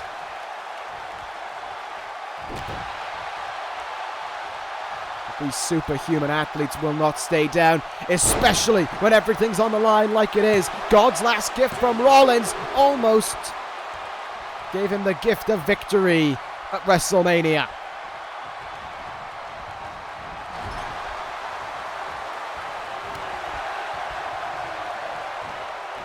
Boot in the face, counter by Cole. Both guys swinging at one another. One went high, one went low. That time Rollins went high with a drop kick and he got all of it. Up to the second rope now. Misses with the splash. So much intensity just in that little altercation there. Adam Cole posing, but I don't know if that's the wisest decision. Needs to stay on top of the champion. He's got him down right now. This is where he needs to keep Rollins to have any hopes of walking out with the title, and that wound has reopened on the face of Rollins. That cut is open back up and the blood coming back from it as well. Saito suplex from Cole to Rollins, and Cole in the turnbuckle. Oh, I thought he was thinking Pan of the Sunrise. It certainly looked like he was planning it, and as underhanded as that is, it is smart. Rub into the open wound, try to open that cut up more.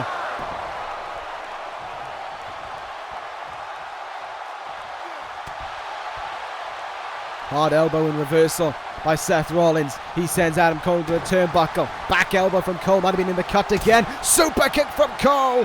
Crosses the arms. Florida key.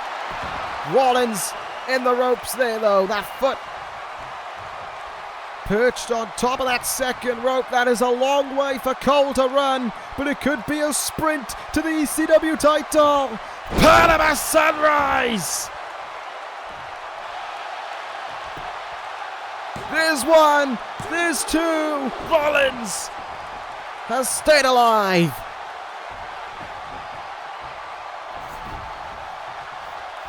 And Cole again seeking victory by any means. Covers Rollins, but can only get one.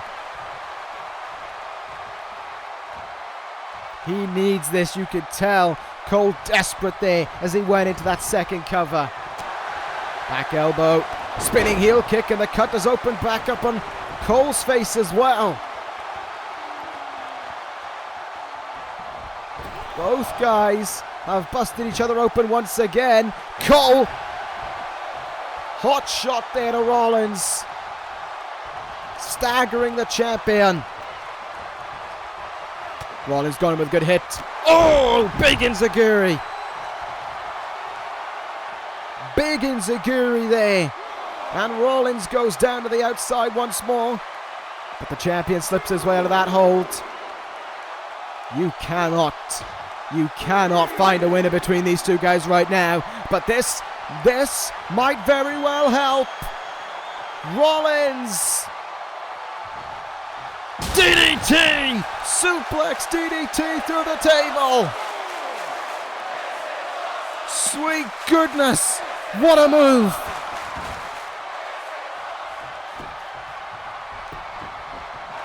And will it end Cole's hopes and dreams? Oh! Jesus, how much closer can you get, I wonder? Rollins goes up high now to the top rope. Is it time? No, looks for the elbow drop and misses it. Cole is still alive.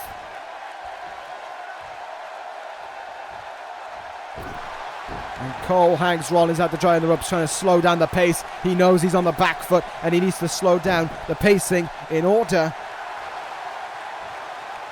to get himself back in this one, in order to orchestrate some kind of game plan quickly to put Rollins on the back foot. Here's looking at you, DDP. Power bomb. Kota.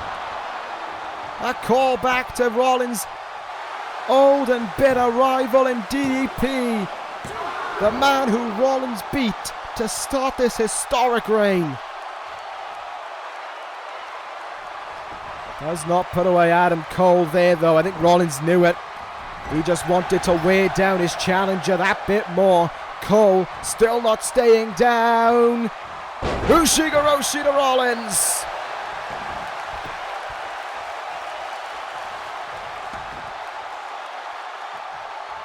Stomp right in the head there as well. Cover made. Is it enough for the title, I wonder? Rollins certainly showing that it is absolutely not. But Cole has the champion pinned down now, and it's his chance to capitalize. Big kick in the face again. Florida Keys once more. This time doesn't even bother with the cover. Florida Keys. Cole got all of it.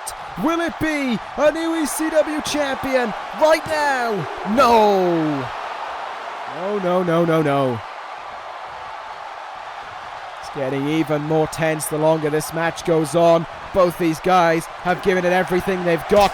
Thrust kick in the gut there. And there's that step up in Zagiri again. Great combo from Cole.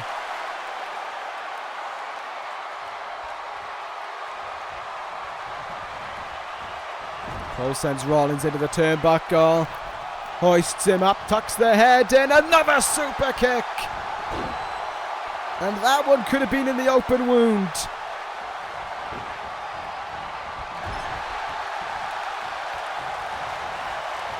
Super kick in the leg by Cole. Wait a minute.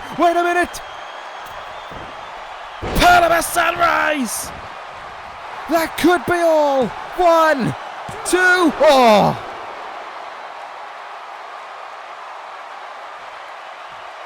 I thought it was over. I thought it was over there. Rollins still in this one, but by the skin of his teeth. A second Panama Sunrise doesn't end him. But how much more can either man take before there is a winner, before there is a champion? Oh, and Cole trying to rile up Rollins even this late in the match. Rollins and Cole have each shown no respect to each other, and Cole definitely showing that he'll go to any measure to be the champion, slapping Rollins in the face.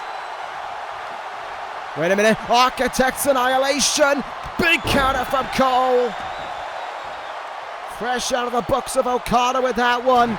Cole turns him round, Saito suplex again, dumps him on his head. Cole sees the chance to go up high. Adam Cole to the top rope. What an elbow drop to Rollins for the title. Will it happen? Is it over? No. Rollins just barely got the shoulder up. Cole was covering the viewpoint there.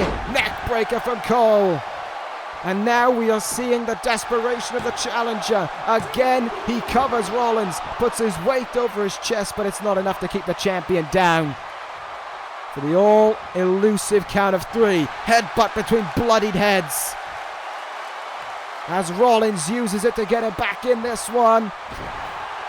Cole sent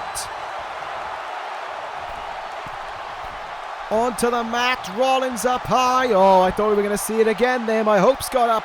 Rollins chop there from the top rope, down on the open wound. Cole rolls to the outside. Rollins goes up to another turnbuckle. Here we go again. Crossbody.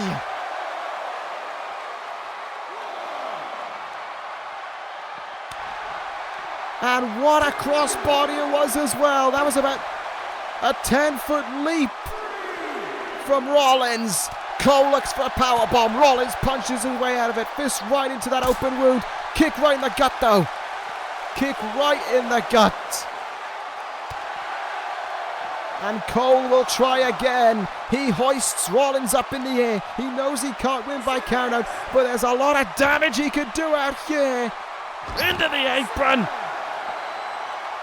Twice went Rollins.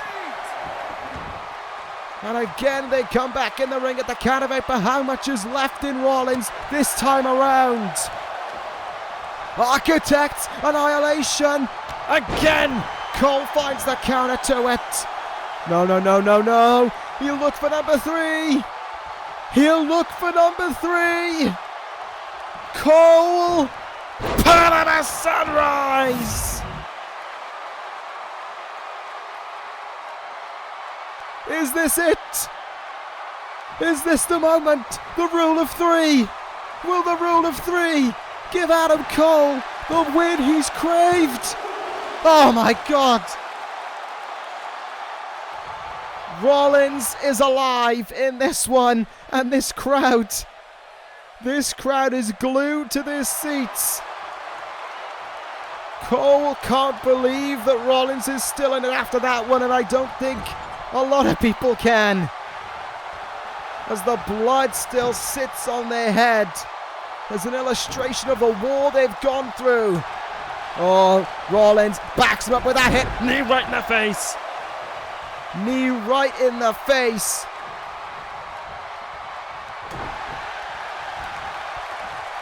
Back suplex now.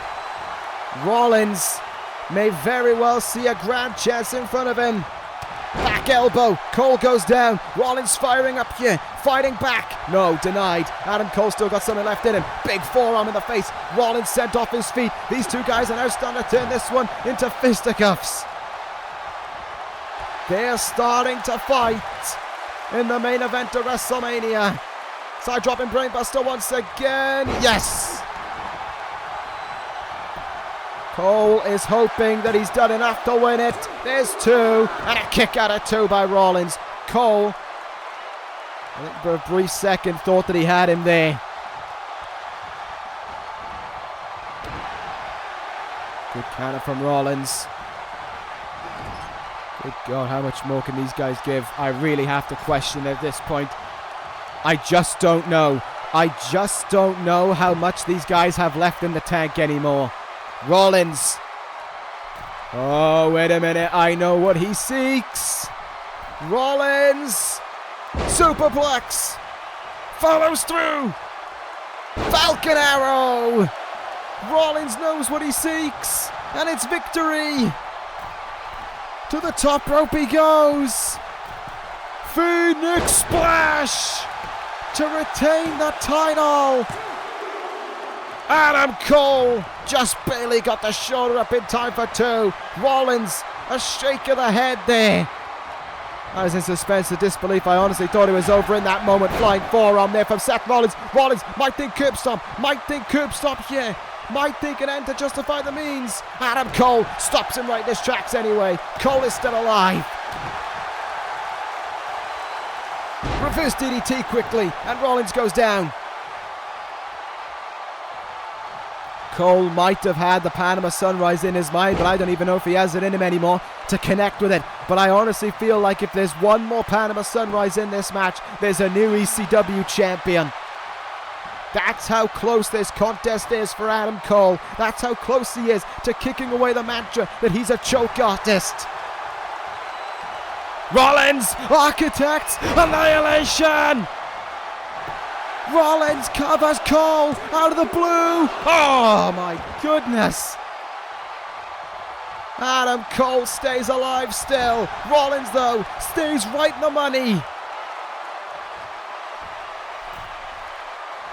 And he goes back.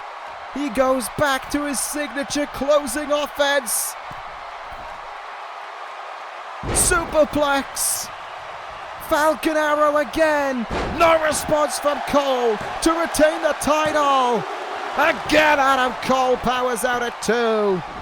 And look, that is smart. That is smart from the challenger. Roll out of the ring. Breathe. Try and recover. Rollins not interested. Big time crossbody to the outside. Back in the ring we go now. Elbow drop to the back of Cole. And the challenger is suddenly in huge trouble. Cole is suddenly almost effectively out of it. Phoenix Splash gets him. Rollins got him with it. He's gasping for breath, but he's still fighting. Powerbomb cutter maybe. No, crucifix cutter. Anything with a crucifix. No, it's Cole countering. The challenger's still alive. Neckbreaker drills Rollins into the mat. Neckbreaker drills him down. Cole could be in. Forearms him in the face. Rollins staying up on his feet. He's not going down, but you can see how much has come out of these guys in this match. These warriors are exhausted. Rollins hoping there's a second wind within him. Cole rolls out of the way there. These guys are exhausted now. For almost half an hour this match has gone on. And surely there's an end in sight sometime soon. Cole seeking for an almighty superplex. He got it! Superplex to Rollins. Plants him in the middle of the ring. Adam Cole might well see a title on the horizon. Might have been planning last shot. What a backbreaker from Rollins. What a backbreaker from the champion. Evaded the super kick. Rollins. Phoenix Splash. He lifts him up. Rollins in. Architect's Annihilation. Say it ain't so. Forearm in the face. Rollins fired up now. Sling blade to Cole. If the challenger wants to walk out with the title, he's going to need to find something in these next 15 seconds or it's all over. Buckle bomb. He lifts Adam Cole's carcass up and curb stomp. In the cover. 1, 2. He's done it!